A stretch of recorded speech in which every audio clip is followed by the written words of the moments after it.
Da-da-da. Alrighty. I think we're good to go. Yes, good afternoon, everyone, and welcome to another edition of Smudcast. This is number 134. And what the heck's going on here? There's YouTube. There we go. There we are. There, YouTube likes us now. So good afternoon, everyone, and this is Smudcast. That's completely subjective. Well, it's completely subjective that we're sitting here and talking about stuff? Yes. Oh, okay. Well, if everything is subjective, this also must be subjective. I'm subjectively experiencing the world. How wonderful. So, welcome to Smudcast. This is 134 again. Is art in film objective or subjective? Now, this is not a question. This is a statement. There's no question mark at the end. So, I'm not sure what is going to happen here in this video. It's been a while since I've seen this video. And I do know the thumbnail was of Rian Johnson to give you already a heads up on what's going to be happening in this video with the Goldman. If you don't know the Goldman, he is a Star Wars fan who we recently covered for an entire week of his video about whether Rey from the sequel trilogy of Star Wars was a Mary Sue. And we tore it apart quite well. Never got a good response from him. I did my best to respond. He said he wanted to debate us and he kept delaying. I don't know if he wanted to debate us. I think he just wanted to come on, and he kept delaying. Said he had school, and he said, "Oh, I'm too busy," and yet he has time to do other things. I don't care. It's not my business. Whatever he wants to do with his time. I just like people to say stuff and mean it. And if they can't make it, like let's say you have a date or you have a friend you're going to go see, and say, "I'll be there by 5," even if he's late. You say, "Hey, I'm sorry I'm late. I'm on my way," or "I can't make it." Communicate. That's all you got to do. Communicate your relationships with people you don't know, with friends, with family. That's the best thing you can do. Be honest with each other. I don't care if it's harsh. Just be honest. Say you can't make it. Say you're busy. Say I don't feel comfortable. Whatever your excuse is, just come up with something. Say why you can or cannot do something. So anyway, that was our experience with the Goldman. I did my best in the comments on his video to critique him on, I think it was the first 10 minutes of that video, and I guess this got tiresome. That's why we went to Smudcast.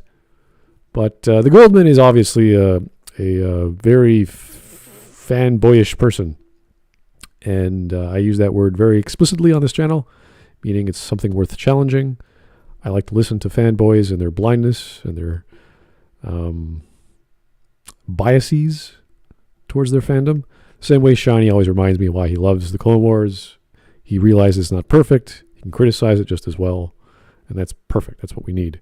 So if we have enough time in the evening, we're going to be covering this video and another video. And just to remember, you guys, you voted for this. So this is not us. You recommended it. We said okay, and you voted for it. So anyone who wants to vote on stuff, you're allowed to do so on Smudcast voting on the Discord. You can go there right now. At the end of our Smudcast today, I'm going to refresh channel number 4, which is where this was voted on, so that you can vote for the new recommendations that I'm going to put in there. So again, this is all from you guys. We're doing it all on your accord. Hopefully this will work out. You're all to blame. Yes, you are to blame. You are to blame as well as be praised if it's a good one. So that's just how it goes, guys. So you're the ones who vote, and we just have to sit through it. We gave it to you. The people. I love democracy. I love the Republic. Yes. Okay. So let's get started. We got 10 minutes, and let's see how long it takes. I'm dead serious when I say this, but if someone ever tells you that a movie or show is objectively good or bad, send them this video. All right. When I think of art criticism, I don't think of the Goldman. But that's a pretty big statement saying, come to me. I know the answers. Send them this. Yeah, no, it's like this is the definitive answer. Yeah, Goldman's very pretentious. Like there's another video we covered on Morning Nonsense where he said, "I'm coming out here to try and make a change on the internet. I want to make the fandom a positive space. I'm here to change my..." Like he's really shoving his head up his ass. Like he believes that he's out here changing hearts and minds. Like there's this horrible, toxic Star Wars fandom, and he's here trying to make a difference. If you want to talk about a philosophical concept, or you have a certain interest, maybe actually study that philosophical concept in university. Go to university, take a master's degree, do your thesis on the concept, write a book, write a few books, write a few essays. Do that. Then you might be an actual authority on the subject. You might have done some homework. You might have learned the language, the words to talk about Hume and Kant and all these other wonderful greats have been long past that have argued these points. So unfortunately, I don't see the Goldman as an intellectual. I don't see him as a philosopher. I see him as a fanboy. And that's the problem. And Shiny, if you ever wanted to, I don't know, take an academic course in philosophy and do that, you would have to learn the language. You'd have to put in your time, get your degree, and write stuff up. I know you're very interested in the topic because you've done interviews with people, including myself. So I don't consider myself an authority at all. But I can at least talk about it with some accuracy, I hope. Some level of knowledge. Some capacity. I've read a few philosophers in my day, yeah, and I still am. So it never leaves me. It never goes away. It's always in the back of my mind when you wake up in the morning. Is that really a good film? Message coming in. Is that a good experience? What is good? What does it mean to have a good experience, or a good horror movie, or a good video game, action adventure, shoot 'em up, or whatever? These are big questions, and they're hard to answer. And the simplest answer is before we even begin, is it's both. It has always been both. There are objective elements, and there are subjective experiences. There are emotional ones, and there are logical ones. So to divorce either is to be lying to yourself. And even the objective elements we look at a film are made from subjective things that we can all agree upon in the film itself. Yes, there's a, I can't remember. I think it's subjective that we all enjoy good writing, like as in consistency in a story. We don't like plot holes in this, that, and the other, and then we objectively just measure it. Say there are X amount of plot holes in this, that, and the other. Yeah, and we could look at the concept, like the very concept of being a blank slate or a tabula rasa when we're born. And there was the thinker Steve Pinker.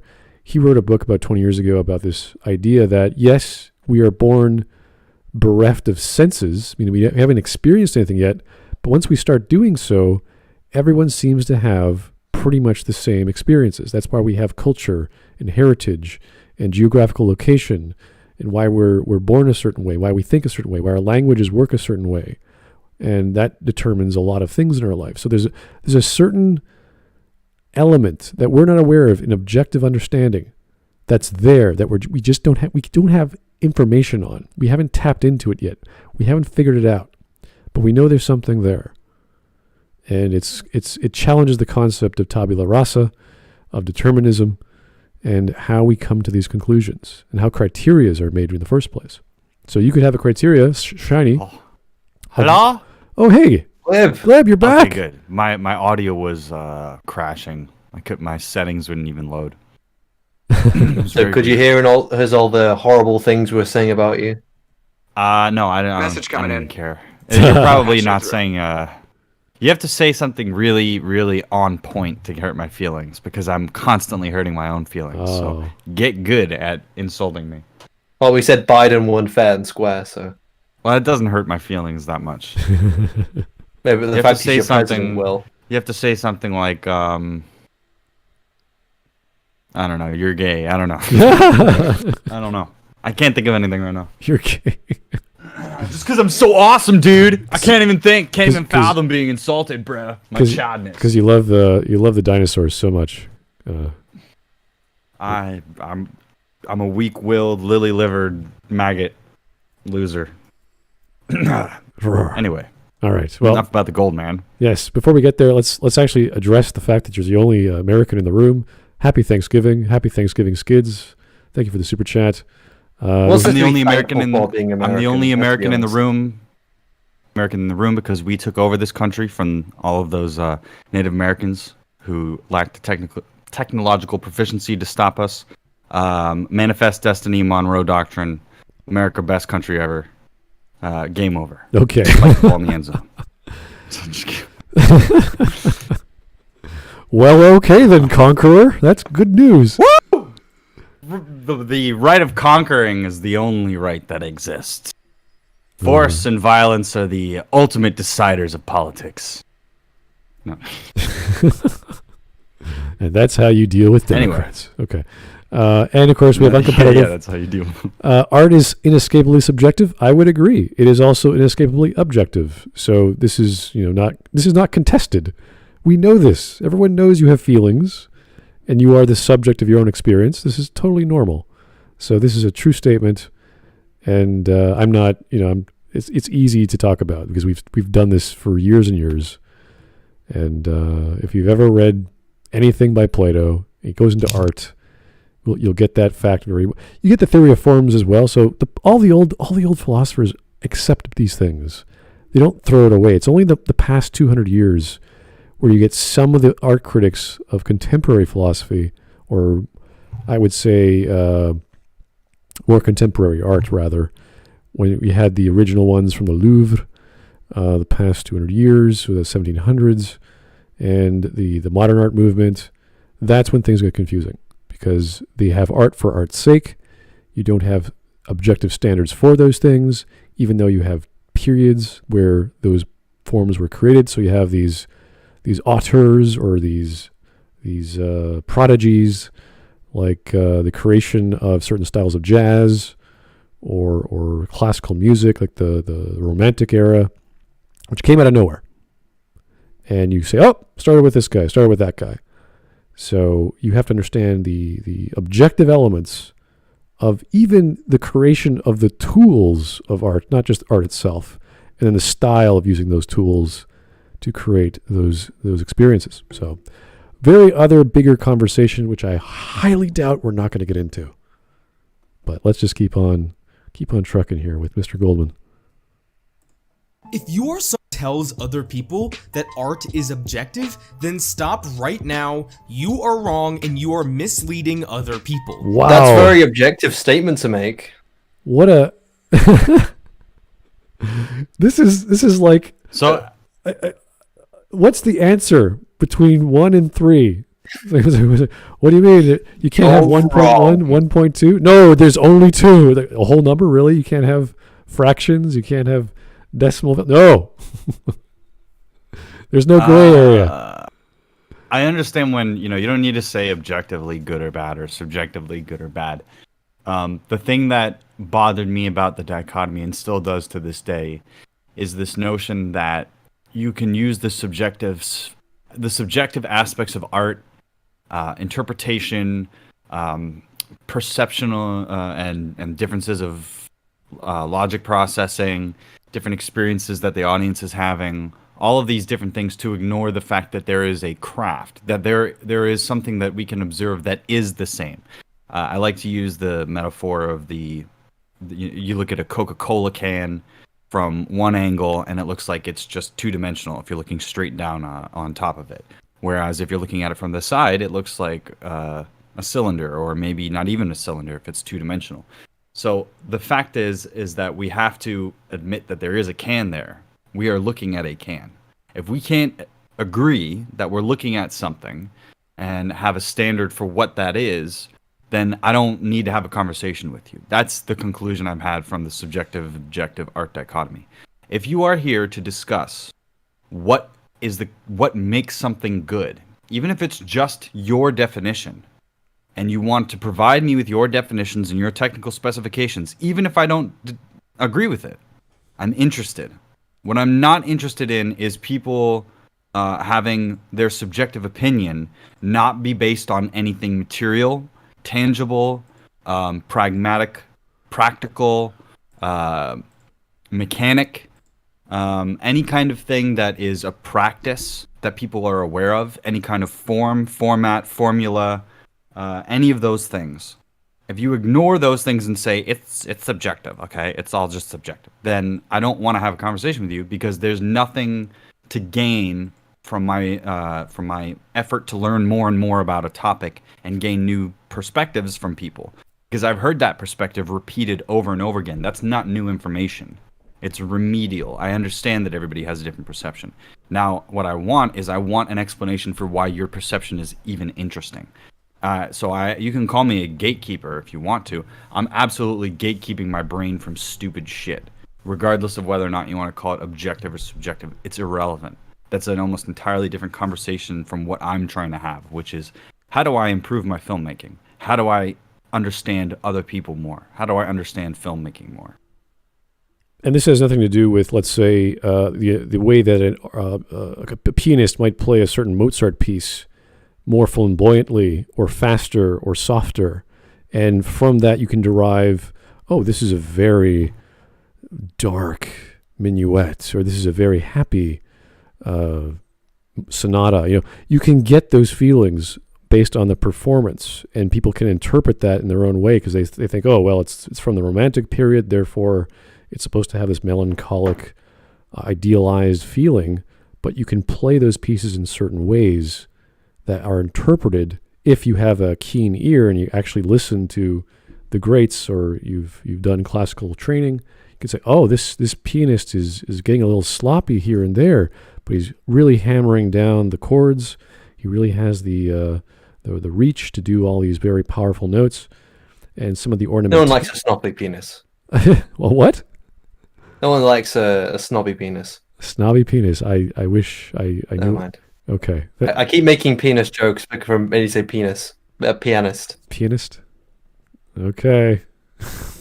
I agree with, I had this big talk with Vin on the Mahler Discord, and we argued over something, and I think he won. It wasn't just a semantic thing, but it was rooted, his anchor to the conversation was rooted in the actual definitions of words and language and how we speak to each other and communicate using language as the definition is defined. Now, what I found so interesting about that is I'm coming from film as its own sort of language, and I consider the definitions of the film language to be just as defined as the definitions in the English language. It hasn't existed as long, but it's existing on top of the type of Latin foundations that English has, and the Romance languages and how they influenced English. Film has that with all the other art forms. So if we're going to both agree that the definitions of words have defined meanings, then you have to agree that film has defined meanings with its language. And if you don't, then you can't make that argument, because it's not fair. It's not fair for somebody to make a semantic linguistic argument and rooting their argument on objectivity and understanding of the universe based on that, or based on a philosophical basis, and then reject the philosophical basis that I have and my understanding of this film language. Because it's the same. What's the difference? If we're gonna say that perception is subjective, that the communication of art and everything is intersubjective, then don't make objective statements about subjectivity, because that's retarded. You can't tell me that that there's an objectively wrong thing about reality, when you're saying that our perceptions of that reality are all subjective, and you're the person that is a part of that definition. If we're all subjectively perceiving reality, how can you make a definitive statement about anything? Which is why we have to just have presuppositional arguments to start with. Ontologically or axiomatically, we have to start somewhere. We have to agree to something to have this conversation at all. And I'm bored of having the same what are the definitions of words arguments over and over again. I'm trying to talk about the quality of a film based on how that film is made and based on how films are made, as a method, as an industry, as a formula. If you don't know those things, maybe you should just shut up and listen. If you don't know how things actually work and you're gonna fucking criticize it, maybe you're a little ignorant. And maybe I can't say something objective thing is just a defense mechanism, the fact that I know something you don't know. And maybe I get that too. The point is that we middle and piddle and jack ourselves off constantly about this objective versus subjective thing. And I frankly don't care. If you want to say that I'm being a snob or have really unreasonable standards, so be it. That's what I'm going to say. I'm not going to stop saying that. You want me to not say objectively good or bad? That's fine. I don't really use those terms. You know what I mean? Well, it's interesting because art criticism is an element of objective thinking. It's not just, when we see a new style of doing something, or there's a certain element of the imagination that uses these elements. So we have a whole dedication to the philosophy of aesthetics that looks at that. And even the strange ones I talked about in the last 100, 200 years, let's look at modern art. So we have, what's that category? Abstract expressionism, for example. That's a really strange form of modern art. But even there were critics at the time. There was his name, Rosenberg, or it was a Greenberg. I think those two guys were focused on that topic. And they even came with criteria which was objective on how you evaluate a non-representative form of art. So there are standards for things that seem to have no standards at all. And all it takes is one person to say, okay, I think this is the criteria. We don't know the answer until we say, I think this is what that means. I think this is what this nebulous idea of light and sound might represent to our mind. And they start writing them down. And that's the same way it works with anything. We look at the thing on the screen, we go, oh, this is an action scene. Someone says, no, this is war. It's like, oh, no, this is revenge story, which is the basis of a war. It's like, oh, we're getting all these different interpretations. It's all the same thing. We just don't know the exact definitions yet. So we have to get the context. We have to get the words right. We have to get the senses right. You know, some of us don't see colors right. Some of us weren't paying attention. You know, people were talking in the theater, etc. So there's all these elements of determining a criteria, and we don't have all the pieces, but other people do. We slowly put them together as we argue. So when we get the subjective interpretation, we're like, okay, how does that fit in? Oh, wait, it doesn't. You're just making stuff up. So we have to ask, what are you feeling as a general idea? Is it fearful? Are you tense? All right, we're watching a horror film. I got you. I know where you're coming from. Some people might say, well, I'm not really scared. Or it's not my cup of tea. I'm not really entertained. I'm not into it. I'm not paying attention. It doesn't interest me. It doesn't concern my mind. So these people are sort of the end of the spectrum of who to talk to. And that's just how it goes. So self-interpreting things purely from an emotional standpoint is very, very limited. And it's almost ridiculous because you could have the most amazing time with a friend or a group of friends. You know, that one guy is like, oh, this is so boring. I don't like bowling. I don't like beef. I don't like beer. You know, it's like all these completely opposite preferences, not willing to experience all these other elements. Now, in some cases, they could be allergic. They had bad experiences. They have a bias. But you figure that out as you talk to them. Say, why do you think that way? And it's just a simple element of investigation to talk to these people who have diverging opinions until you come to finally a criteria of why things are good or bad. It just takes time. And it obviously is very controversial because people don't like being wrong. They don't like having their opinions changed and argued. So it does take time. And that's why you get a lot of people in chat that are arguing because, oh, what do you know what you're talking about? You don't know. You have no idea. Oh, I don't know what I'm talking about. Absolutely not. I didn't go to a class on subjectivity and objectivity to teach me what the facts of the universe are, and the facts are there are no facts. The fuck kind of... I don't care. It's like, you can tell me objective, subjective, all you want. I am trying to focus on the people that I consider to be the masters of something based on all the information that I've collected. I used a different definition of the word objective that clashes with your version of subjective, and now I'm being reprimanded by the philosophers. I still don't really care. This is your business to say, oh, you know, what is objective, dude? I don't know. Because I'm constantly thinking about the same thing myself. That's the reason why I wanted to do psychedelics. That's the reason why I've read about all these religions. That's the reason why I've collected all this data. What's the common thread? Trying to be objective about reality. Why? Because I feel gaslit, lied to all the time. I feel like I live in an ocean of people's subjective perceptions projected onto screens. I'm constantly inundated with people's opinions, with what they think is the right thing to do, what they think is good, what they like. Yeah, but what actually, aside from their opinion, independent of that, has actually been functionally helpful to people? And what do I think then, based on that information, based on quantifying things, I then try and search for what the quality is to me, or what the quality I think exists in that object. And usually when I think about these two different things, I'm thinking about quantification as something that is just numerical It's measurable. It's based on using the systems of measurement that we have, based on the physicality, classical physics, physicality of an object, and then the quality goes into the craft. How well did they sand down this rivet on this plane to make it go fast?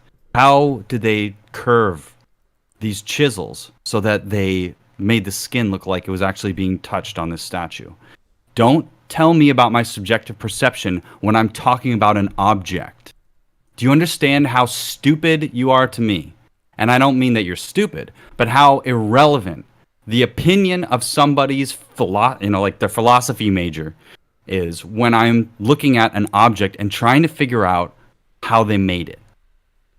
It has nothing to do with your perception of your value of it. I do not give a fuck what the money price is. I don't care what it trades for. I don't care what you think of it. I care about the actual craft and manufacturing of that. And that's why I shit on these people constantly. Because you're irrelevant. You're not talking about the actual function of the product. You're not talking about how to make the product. You're not talking about comparing the products to each other by using weights and measurements or trying to create standards. You're talking about me talking about it.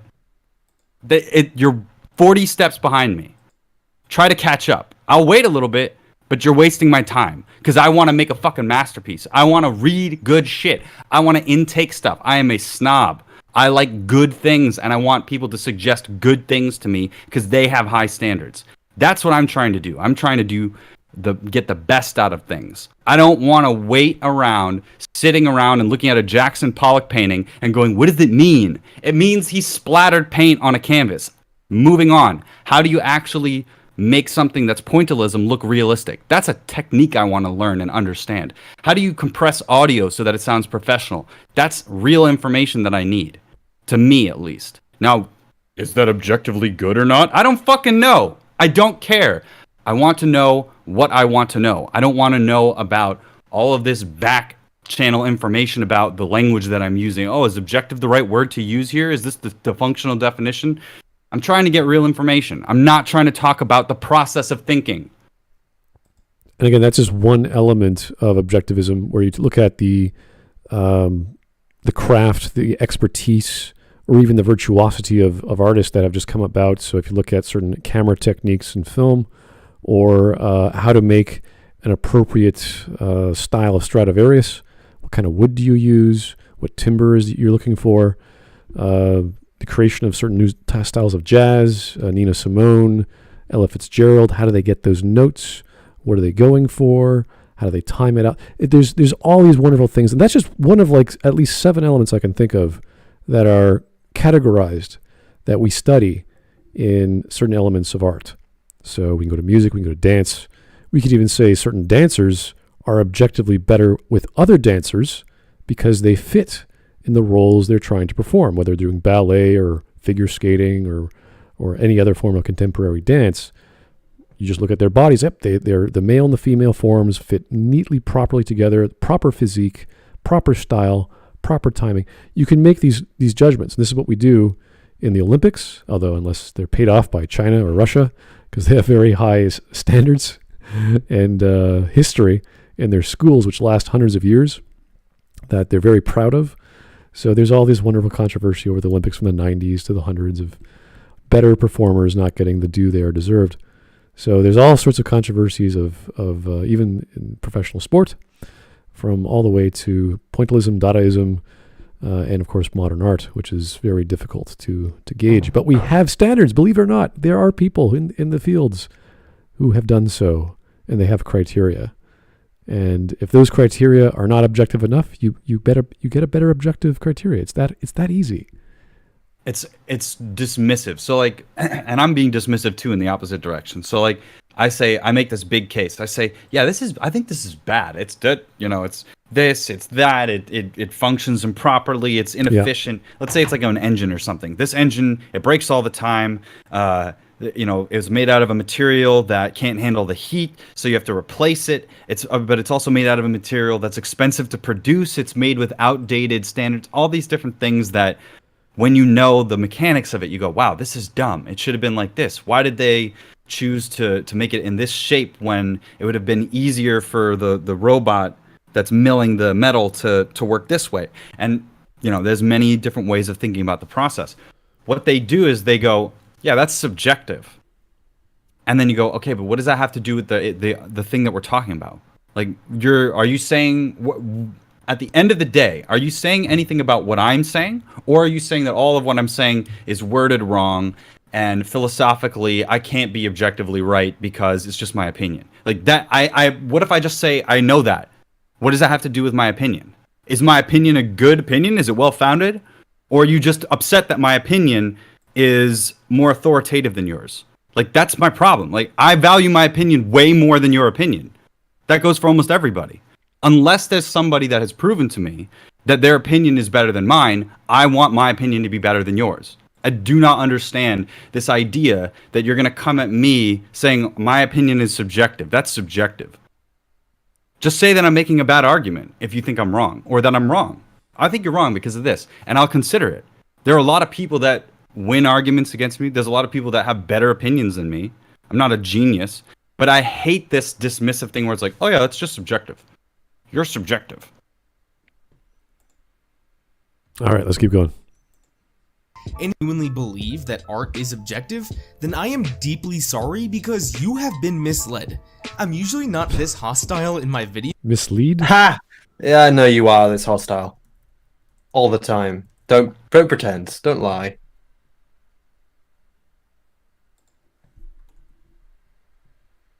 Okay. Videos debate on objectivity within the Star Wars community and really the whole film community. No offense to the Star Wars community, but I don't go to them to talk about aesthetics. I just don't. Well, I think it's mainly talking about Mauler, because when Mauler came in with his big, reviews of these films, and it started getting very popular within the Star Wars fandom, that's, I think, when the debate started creeping in, because then the whole subjective versus objective thing became very focused around films like The Last Jedi, which is why Star Wars almost became a battleground. The only reason that happened is the people are unwilling to argue the facts of the film, the ones who like it, and they felt not afraid, but insulted, I would say. And that's why they started decrying all these nonsense arguments about subjectivity, which is really a shame, because there's lots of reasons to have art for art's sake, which is one of the elements of objective critique. You can make art for the sake of it. Not to say that the mother who makes split pea soup for her kids all the time because she likes it is a good thing, and the kids hate it because it's unhealthy or it's just god awful. But this is part of the understanding of what it means to derive pleasure from art. Why is it art wonderful experience? Or why is it effective for displaying the horrors of humanity or ugly things? Because you could have a great artistic idea, a craft, to create the ugly, and that could be a beautiful experience. But the effect is obviously the opposite. We want to show off the ugly, which is the opposite of the sublime. So we have all these, what is that show on Space a few years ago of character creation, or they get all these, what are they called? Not people who do garments, but people who do special effects, but for makeup. And they make these horrific creatures and blood gurgling out of their faces and all that other wonderful stuff. That's to make you fear these depictions, make you go, ugh, that's gross. So there's a whole craft behind that and how to make it look right and believable, which is super important. So that's a whole style. That's the first argument that Glib was making about craft and the style and how it's believable on the screen, which is kind of funny. As I was reading an article about Voyager's worst episode, which was Threshold, where Tom Paris and Janeway turn into lizards, and that actually won an Emmy. Because, did it? Yeah, because of the special effects, the makeup of Tom regressing, and he spit his tongue out because it fell apart, and how they did that, the fluid and the makeup for his face and all that. Very interesting that they put a lot of craftsmanship into that show, but the show itself was so bad and not liked by everyone because it was so silly. And that's a great example of winning awards artistically for the craft itself, but producing a product which was universally panned as being the worst episode, which is hilarious. Here is Delamaticus. The other reason is that Mahler went point by point and showed the rot in the movie, and unless they outright lie, what he points out can't be denied. Yes, exactly, because he makes a lot of points, and he didn't even have to use the term objective. He didn't have to go that route. But because it was so clear that there were so many arguments to be made, and no one bothered to critique him in an honest intellectual way, that they attack the very idea that art is objective, or anything is objective for that matter, which is ridiculous. We have always had objective and subjective ways of thinking, whether it's artistically, whether it's intellectually, scientifically. We have to turn that part of our brain on. That's all objectivity is.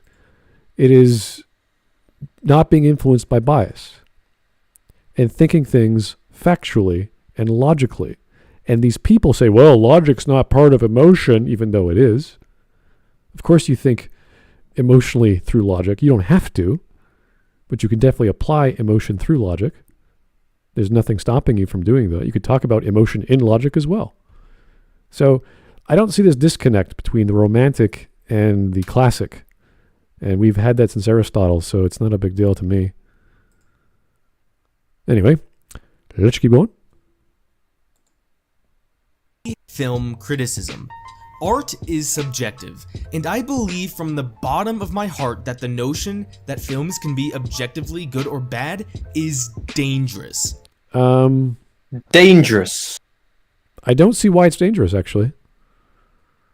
Pray tell, good sir, what way is judging art based on the things that have got into it a horrible, dangerous thing? Because if you say that, and let's say you're a feminist or, I don't know, someone with a certain perspective on left-leaning politics, and you start using those lenses, like this is a very bad depiction of women in this film, and they use whatever other lens for politics, those are thrown out the door as well, because there are no standards. You can't have a basis of comparison or a platform.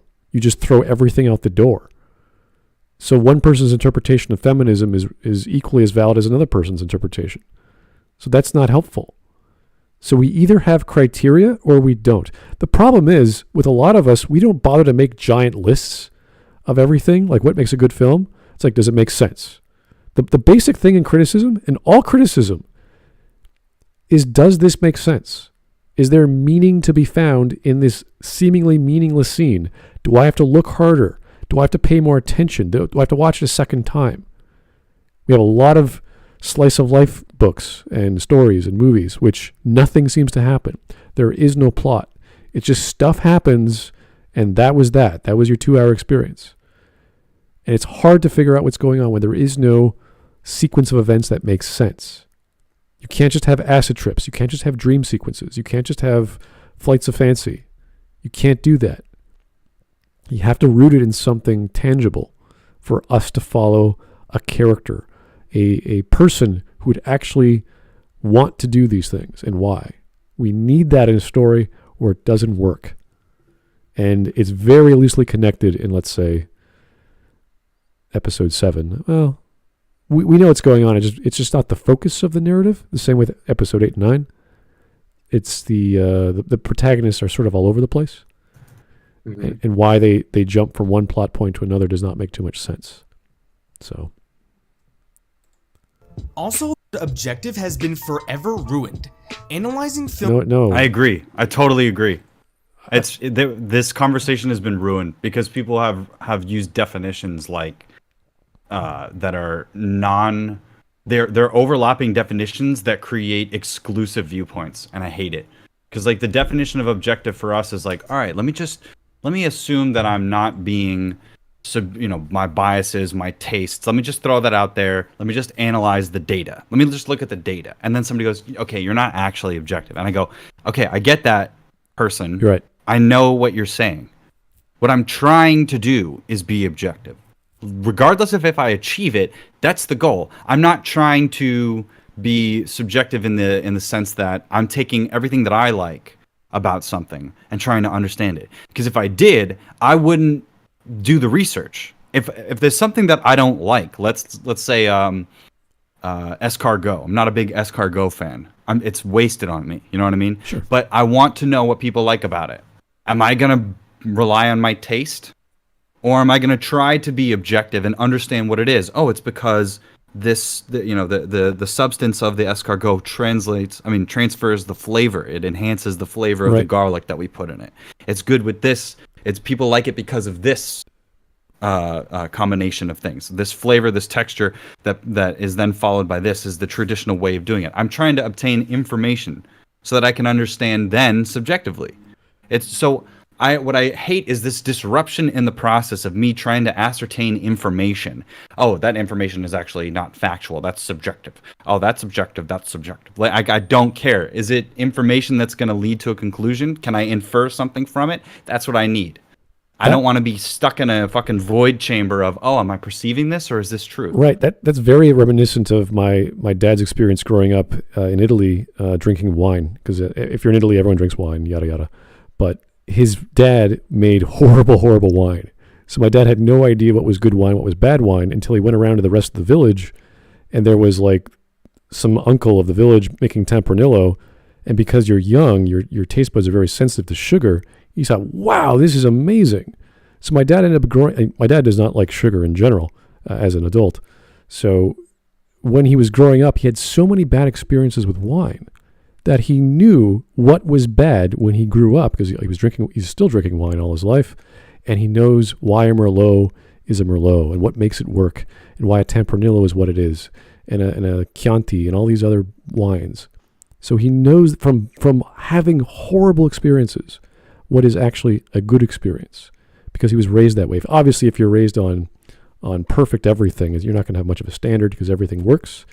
But holy crap, if you get something that's out of the ordinary, and if you have this, this perfect experience, like every movie you watch is amazing, every hamburger you've ever eaten is amazing, it's like all of a sudden you get something strange, like, whoa, it's going to hit you like a bomb, and you're going to be completely blown away. The same way with my dad, where he grew up on bad experiences, and then all of a sudden had an amazing one, and it affected him so strongly. So that was a subjective experience, but because he was either traumatized or had so many negative ones, he knows from experience what is not good. And that's why I always say it's very, very easy to talk about bad experiences. Everyone's had them, but it's very, very hard to talk about good experiences, what makes them good. And this is kind of what you were alluding to with the using a lack of bias. And we could talk about science in that regard. The whole scientific method is not about discovering the universe, not about how small is something or how big is something, what I project to be at the end of my experiment. The whole point of the scientific process or the scientific method is to eliminate bias and get to the root of what is actually there, even when your hypothesis is wrong. It does not matter if your hypothesis is wrong. It matters what you've discovered. And that is through this arduous process of measuring and repeating and making sure that you're closing the gap. You're never closing it completely. You're just closing it smaller and smaller and smaller to what is actually the truth. And we have to get around our biases and all our expectations and all these other things. So it's such a wonderful topic to talk about aesthetics. It is more translatable to ethics, but we can apply it to science as well, which I always appreciate. Anyway, we're getting off topic. Objectively does not mean you are analyzing it on a factual basis. Let me just rewind that. Dangerous. Also, the word objective has been forever ruined. Analyzing films objectively does not mean you are analyzing it on a factual basis. Okay, let's think about that for a second. When we make observations, we are making objective observations, right? We say, okay, this happens in the film, this happens in the book, this is... It's a fact that X, Y, and Z happens in the film. Right. I like to refer to in-fiction facts. So it is a fact in the film that the main character, this guy that lives on Tatooine, who wants to get off the planet, is named Luke Skywalker. That's an in-fiction fact. Somebody goes, oh... Well, I wouldn't call it an in-fiction fact specific. I would just say it's a fact that it is there in the film, because it It is there. No, see, people make all these fucking stupid ass arguments that there are no facts. It's all just perceptions on. It's all just cave painting. Yeah, but then if you say allegory. It's an in-fiction fact, then they're gonna say, oh well, then it doesn't matter. No, it's an in-fiction fact because stories function based on facts within the fiction. Yes, I know. But you could also say it's a fact that this is in the film. You can say it's a fact that, Snoke dies in TLJ. That is an in-fiction fact. I would just say it's a fact that this happens in the film. Right. What I'm suggesting is that there is a canon to a story. Mm-hmm. There is a logic to a story. There are pieces of information, of course, that are unchangeable elements. They're non-variables in the story. One of the non-variables, let's say, is Luke Skywalker is a character. There's no point where Luke Skywalker is not a character in A New Hope, right?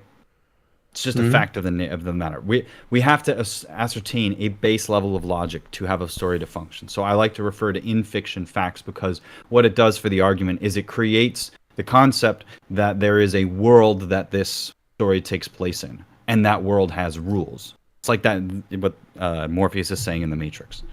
There is a fictional environment.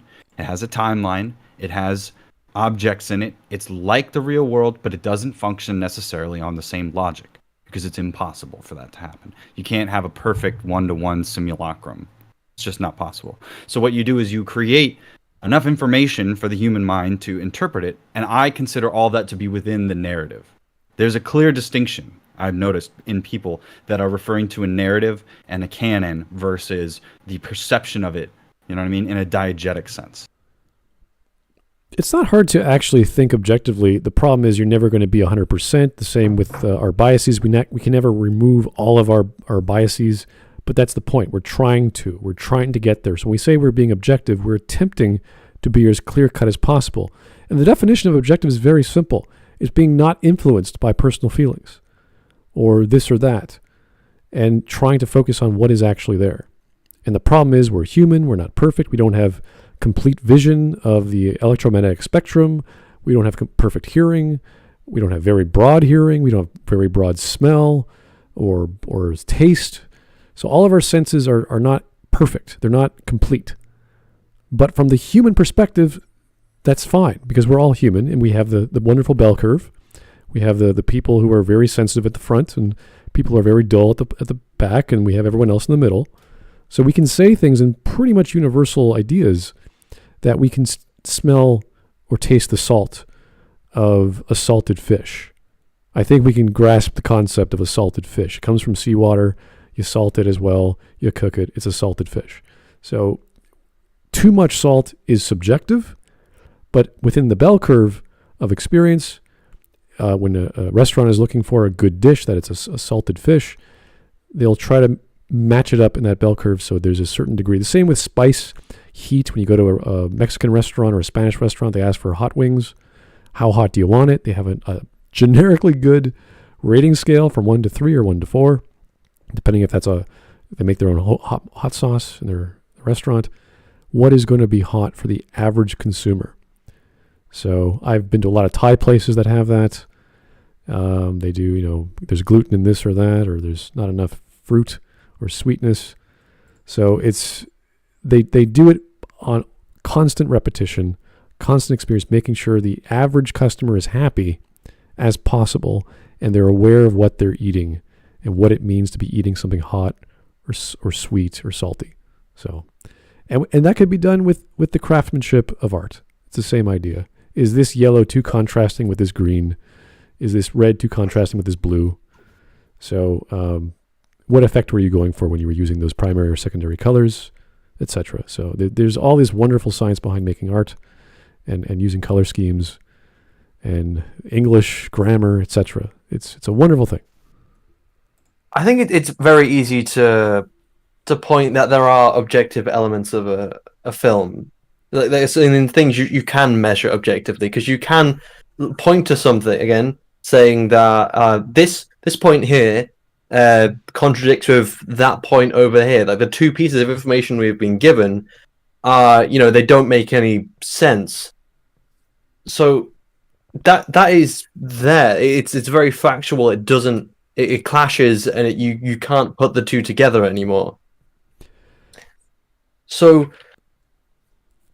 I kind of lost my trail of thought there, but well, let's need to somebody make a super cut of all of Smud's food metaphors. Oh god, just 10 hours Smud food. let's look at Rogue One. What was the best part of Rogue One? I haven't seen it, but people tell me it's the scene with Shiny. Oh, you're talking about the Vader scene. Is that the scene? Okay, so yeah, absolutely, and the battle sequence, it's common. When I'm trying to understand what the general consensus is of something, we're talking in generalities, right? Yes. So the ending battle scene, the excitement, the recognizable material, things are happening, let's go. And then people usually say that the worst parts of it are the parts that are slow, where characters are not given enough screen time, and when they are, they don't enumerate who they are well enough. And the terrible dialogue, like what is it? Rebellions are built on hope. Oh shit, god. You know? All that shit, people hate it. And then Vader comes out and he starts slashing stuff, and that just goes into its own set of ideas and theories about what people like about a movie. And we can understand that.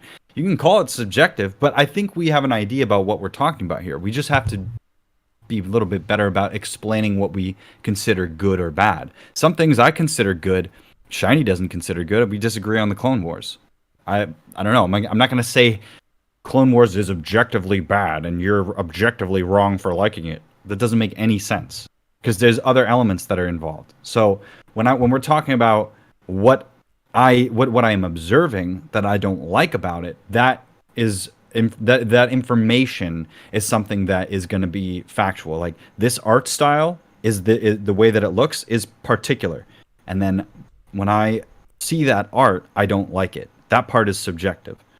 Now, if I'm trying to be objective about it, I'm trying to quantify what it is about that art that is bothering me. What it is that I think is wrong about it. Is it that aesthetics has a certain way of where we like to look at representations of humanity that look a certain way that's stylized, or is it that we like to look at it in the realistic sense? Because there's an uncanny valley effect, and there's all these things that we're trying to understand.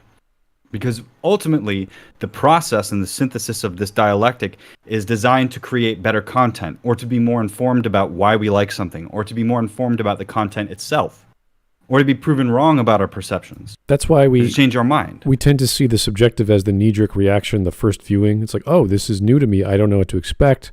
Boom, this is what I get. This is my first reaction. The rest of us that do actual criticisms or what have you already have the logic ready to go. We have the criticisms ready to fire before they happen. It's like, okay, this is going to be a space opera, it's going to be melodrama, it's going to be laser guns and all this other crap. How is it going to be depicted? Is it going to be done well? So there's the actual visual representation, the audio, the timing of those two things. I know Shiny talks about the guns from Stargate a lot, that they don't look right. They never made any sense lore-wise. Oh, you mean the Zats? All these silly ideas that just were not executed very well.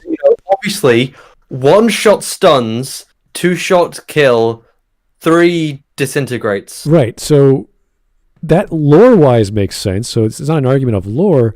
It's just practicality. Can you believe an entire regiment of soldiers or whatever have these weapons that do these things in a certain way?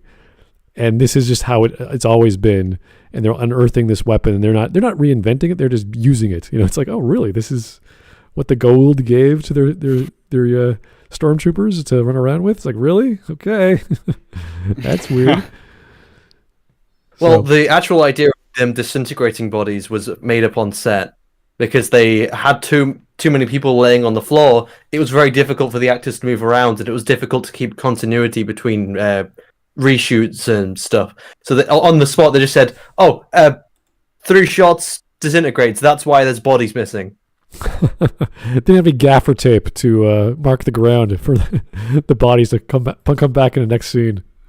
Oh, dear. As I remember in New Hope, there's a stormtrooper that hits his head on the ceiling while he's walking by. They leave it in the movie, even though it's a mistake, because they don't want to go back and get all those guys and get them all set up and do the whole thing and reshoot it. It's like, nobody will notice that. Nobody will notice that. But so like the thing is that you go, okay, so why did the guy Why are stormtroopers so clumsy? Oh, well, because nobody can see through those little eye holes.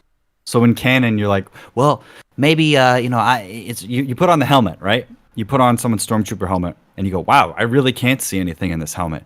So how does it make sense that anybody would wear these in the first place? This is stupid. And then you come up with your headcanon and you go, well, maybe they have a maybe they just have terrible helmets. I don't know. They really have.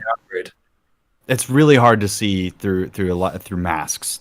And it's hard to breathe in masks. Films take all of these leaps of faith and suspension of disbelief for the rule of cool constantly, because it's awesome. That's what we want to see. It's fantasy. But when you come up with what I would do is I would go, oh man, this helmet, I can't see out of it. Maybe the stormtroopers have some sort of heads-up display and the eyes are just there for intimidation factor. Like, there are ways of trying to explain away errors, and there are ways of trying to avoid errors, and then there's the problem of just physical reality. Like, I don't have a jetpack that I can fly around in this scene with Sean Connery. I have to get a stuntman. The stuntman won't take his helmet off, but I want him to take his helmet off and have hair, because James Bond, why would he wear a helmet? Well, I don't want to risk the guy's life, so I'm not going to force that. So I guess in the other scene, we're going to have James Bond put a helmet on.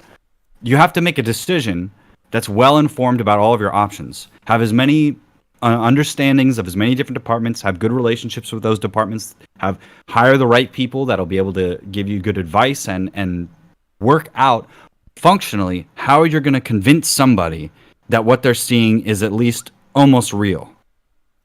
That if it's all subjective, that's fine. But how do we go about doing what we think is the best thing, and that the most amount of people are going to enjoy, that's going to last a long time? What's going to satisfy? This is the problem that I've had with this argumentation with art.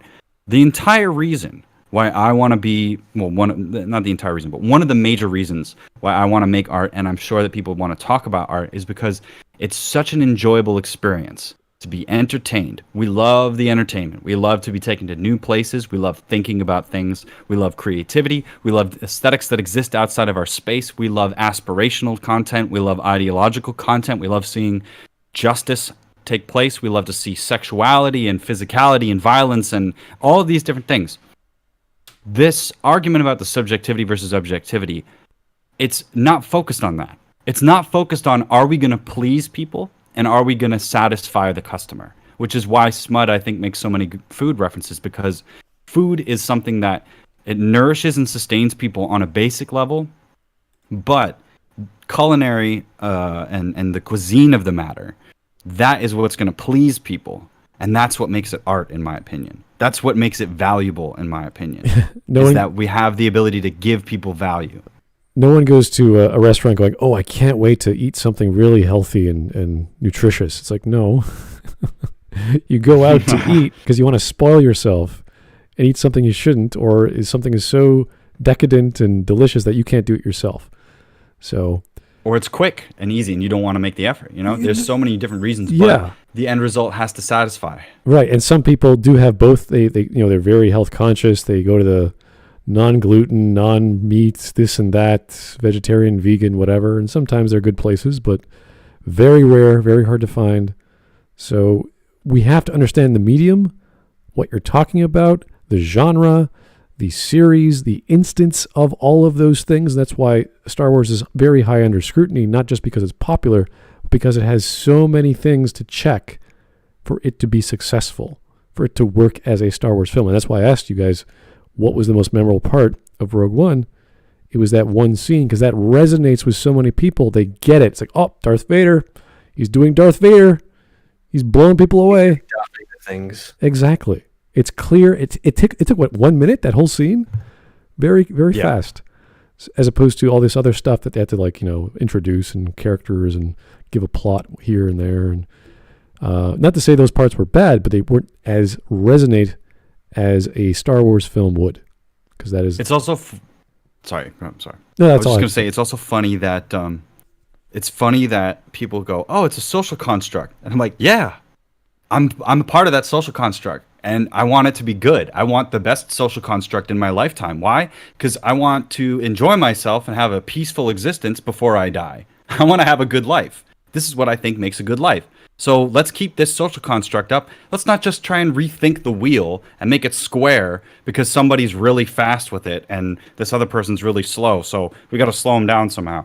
I really like living in a world where commercial art, like films, are made to please general audiences, and that the artists that are within them that are making that for a profit are doing it for the sake of making good art, because that combination creates that Hollywood experience that we've liked. That's what makes blockbusters. That's what makes the heartwarming stories. And the ability for that to be the main thing is what makes the unconventional things interesting as well. Because if everything was all avant-garde all the time, regular people would be like, who gives a fuck? And the industry would fall apart. You can't have subversive, interesting qualities in art if everything is subversive, because then there's no foundation for it.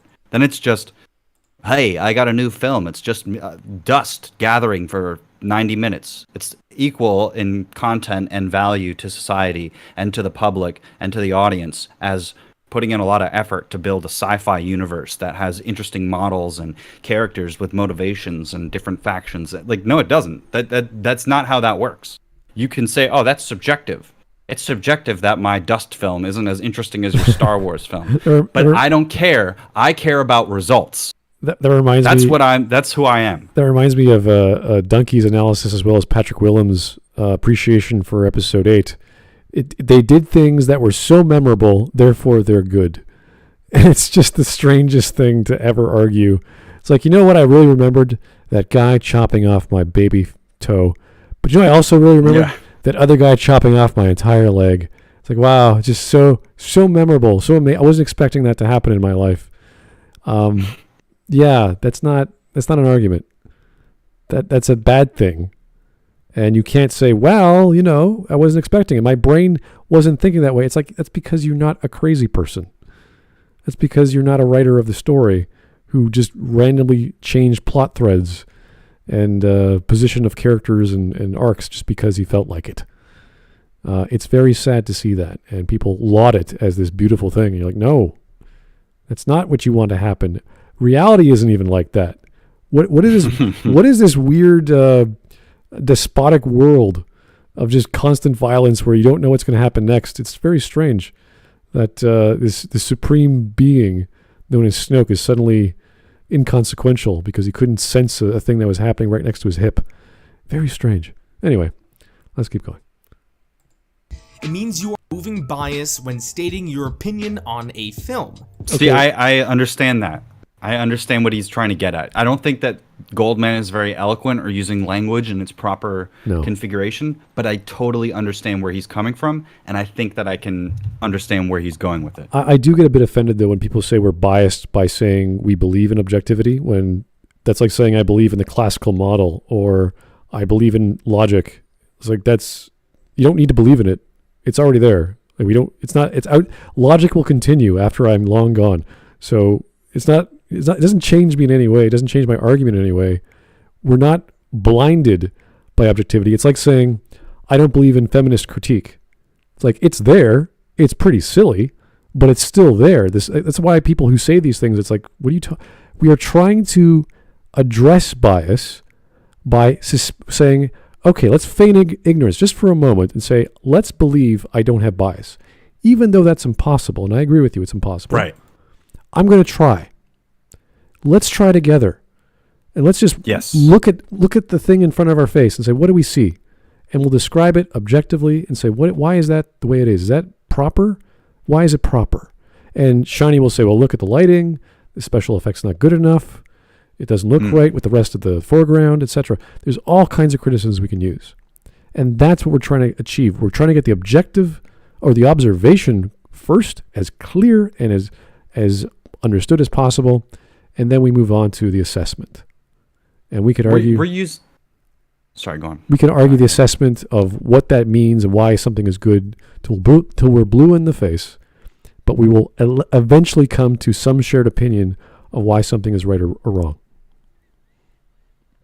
Yes. That's what I was trying to embark upon is this idea that we're sort of using something similar to the scientific method. We're using logic, we're using reason to try and look at art for the sake of, aesthetics and storytelling. And there's a selfish purpose to it. There's a civic duty, I feel like, to it. There's a sense of being in time with the art form and trying to progress it or trying to preserve what's good about it. And educate people that don't know about it.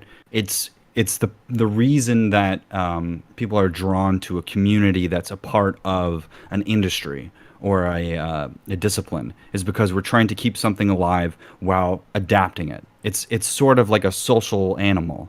We are the film writing creative community at large, or whatever it is that you want to talk about, however you want to frame it. And all of us have different opinions within that form what that is. But the greatest things are the things that you can see, wow, that had a huge effect on history. Back to the Future was a huge movie that had a huge effect on history. Star Trek was a huge cultural icon. And you can say that's subjective that it was culturally relevant, but it's kind of irrelevant to what we're talking about. It's not the conversation we're having. We're trying to talk about what exactly is it that made that interesting? How is it that it was able to go for so long and people accepted it? What is it that could have made it better? Questions that are from the artist's perspective, that are from the audience's perspective, so that we can understand better. I think it's a great endeavor. Reminds me of that Plot Holes video by Patrick Willems where he says, people aren't logical. And I sat there and I went, well, maybe you're not logical, but people are in fact very logical, or are logical as a basis, whether they're aware of it or not. And it's not to say they're not illogical. Of course, they're both those things. That's fine. But to appreciate the plot of a story and to understand where there are holes requires you to turn on your brain and think about it and use logic. And he was unwilling to do that. Either he understood that, and that's why he said it doesn't exist or doesn't matter, because he's arguing against logic. So it doesn't matter. You don't need logic. It's like, yes, you do. Right. You have to use it. So he sort of throws out this your brain, or that part of your brain, saying, forget about that. Just experience the film. Have some sort of weird sensationalistic experience, and don't think about things until he wants to think about things, which is don't use your brain until I'm telling you what the truth is. Yeah, it's this bizarre double talk. Who are you going to believe, me or your lying eyes? It's so silly to hear these people who seemingly are very sensitive to. I'm not saying Patrick's a complete waste of space. I'm sure he has some excellent videos out there. Else he wouldn't have all these people behind him. So he says things that don't make sense. And art criticism is the pursuit for meaning.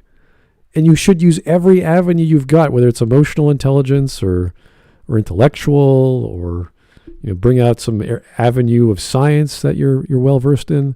And I want people to appreciate art or stories with as many ways as they can, which makes things great, like mythology, learning about Japanese pantheons by reading a Neil Gaiman comic. You can do these things. You can respect the history of the lore, where it comes from, the mythology. So I want people to not turn their brains off. I want the opposite. I want them to go, wow, Star Wars is intelligent. It's not that intelligent, but there's definitely some depth there. And I would argue there's more in the origins of Star Wars than there are after the first three films, unfortunately. For example, I like The Last Jedi more than A New Hope. I like it more because I like what it has to say. I like it more than A New Hope too, just because it's so bad. It's amazingly bad. So we have that in common. But we're not saying that you can't enjoy something more than this, that, or the other. You're confusing your enjoyment for like some element of quality. Again, I enjoy Shazam. It's a very fun film. I'll never say it's well written or consistent. This argument throws. And you have your own definitions for well written, right? But there's probably overlapping definitions that go along with almost all stories that are colloquially known throughout history. They are throwing away the argument of the existence of quality when you say there is no objective standard, because quality is a combination of those two things. So for him to do that, all he's saying is, I like it and I enjoy it. It's emotional, it's subjective, and that's it. That's his high. That's his standard for art appreciation. I liked it. It was good. It made me feel something. And you can say that about every single thing in existence for good things because they made you feel something. It's kind of like a baby who gets distraught or confused by bright lights and he sees another shiny object and he sees a ball. It just keeps randomly, whoa, it just keeps changing. And it's a very sad way to go through life, not to examine why something is attractive to you.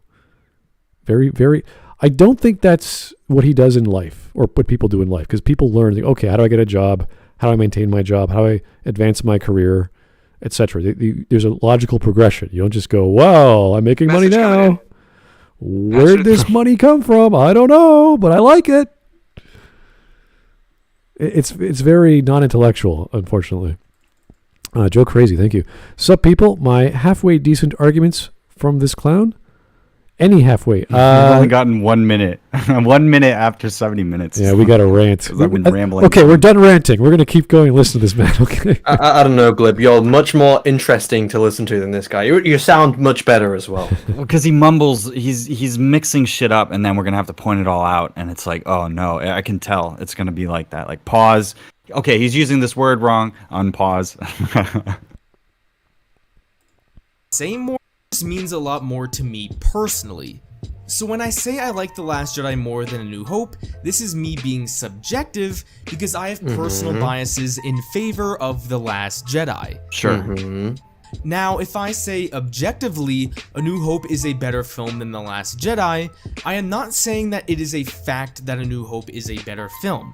What I am saying is that when I remove those biases that make me like The Last Jedi more, I think A New Hope is a better made and a better constructed film. But what does that mean? What do you mean by those standards then? That's the part that's not going to be objective. This is odd because he's literally saying if I remove my biases towards this movie, therefore this is better. It's like, oh, so now you're being objective. Thank you. This is the thing we say a lot of. We say it's a good film or it's a good thing, but it's not my cup of tea. I have tastes towards X, but I can admit that Y is better or Y is superior or Y is whatever. That's fine. That's what we try to express to people. You could have two diverging opinions that are both objective. That's totally fine. We get it. It's not hard to find that. Some people like episode 5, but then episode 6 or 4 or whatever. Fine. That's totally fine. And you could list objective reasons why. It's totally cool. I am still giving an opinion, not a fact. So my one call to action with this video is that we start using the term objective correctly again. Now instead of just make corrective subjective again. Yeah, did he define objective yet? I don't think he has. I don't know. No. It's a mess. This is silly. If you're going to use a term properly, define the damn term first and then describe it and then give an example and then, argue the point, etc. Kind of, an essay. Films objectively good or bad, I will give my reasons why I believe this. For one, if you want to factually compare two things, there has to be some sort of standard or unit that is being compared. For example, that's like a basic thing. If I say Kylo Ren is with it. Taller than Rey, I can factually prove this by taking their heights in inches and comparing the two. I agree. If I were to say that Rey's lightsaber is more blue than Kylo Ren's, I can factually prove this because I can take the RGB scale of both colors. This is what postmodernism has done to us. We have to explain what facts in film are. Like, I think it's this. He's not wrong. Yes. You look at something, say one is more red than the other. What's your point? We did it. We saved art. He has working eyes, folks. Bravo. These are elements within films that are factual. There you go. Is more blue. And by the way, for those of you who don't know, the RGB scale is one way you can determine the color of something. But is it additive? It's also a very shit limited. But is it additive or so, subtractive color scale? You see, if he's going to RGB be values are wrong. if he's going to be scientific or talk about RGB or various other color scales on a digital platform, go all the way. Don't just talk about RGB. Talk about what's the other one? Message coming in. Aces. Patching it through. What? What's the other color scale we use in Adobe aside from RGB? There's Adobe. There's Adobe RGB. There's sRGB. There's BT 2020. There's 2100. There's CMYK. all different kinds of color, and they're all approximations. Computers use floating points. RAL. Computers use floating points to calculate things. So they're approximations. They're rounded up numbers. They're not 100% accurate. However, you can't dismiss the fact that if an RGB color is reporting an RGB color, if that's the hex code and it's displaying accurately, then that's what it is. You're using that measurement system and it may be flawed, but you're still using that measurement system to support your argument. You can say, oh, it's not totally objective because you only have 16.7 million colors to work with. But within that 16.7 millions of colors, this is the color. That's the point. So it's like, again, the idea that everything is subjective, we get it. We understand the nihilistic weirdo postmodern people that are like, I don't know if anything exists. We all know that. We've all read science fiction before. We're trying to stay on topic. Like, red is red and blue is blue. Can we agree with that? And you go, yeah, but what about colorblind people? What about that? They're not. It's not red. It's like, the red oh my I see God. might not be the same red you see. You don't know. It's like they're all approximations of something. They're all relative. Blah blah blah. Color metrics, whatever you want. The point is he is saying it's red and the other one's blue, and we know that. We agree that that's a fact. If you want to say that's not objectively a fact, please leave the conversation, because we're trying to ascertain something that's so basic that children can understand it. That's the problem. I've never heard. It's so juvenile to go, hey, I don't know, it's all perception. We never heard the quality argument of Kylo Ren's lightsaber is worse because it's red, or less red, or more red, or this. Like, no.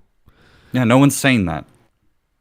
Alex Halo, I'm saying you can Arrow say manga. that red has the connotations that add to his evilness or his impact on your view of him, because again we view red as more evil. That whole lightsaber design is just a mess. It's just silly. Yeah, it is. It makes no fucking sense. Alex Halo, I'm saying Arrow manga is better than Star Wars sequels. Many things are better than the Star Wars sequels, but I would argue there is some pretty bad Arrow manga out there. So yeah, but it's not objective. It's all your opinion. It's your opinion that it's your opinion, Glib. LeBron James it's is European. a better scorer than Simpson this season. I can compare the scoring averages of both players and confirm that LeBron is the better scorer. Okay. Now, if someone tells you that a movie is objectively better than another movie, I think the appropriate response. But like what you've done here, you can break down the elements of certain films, of how they've done X, Y, and Z. You can point to these facts of how they've handled this, that, and the other, and then you can come to a conclusion based on the criteria you have chosen to base it on. Like how you've chosen to measure the color of Kylo Ren's lightsaber using the RGB. There's other ways you can measure other elements within a film.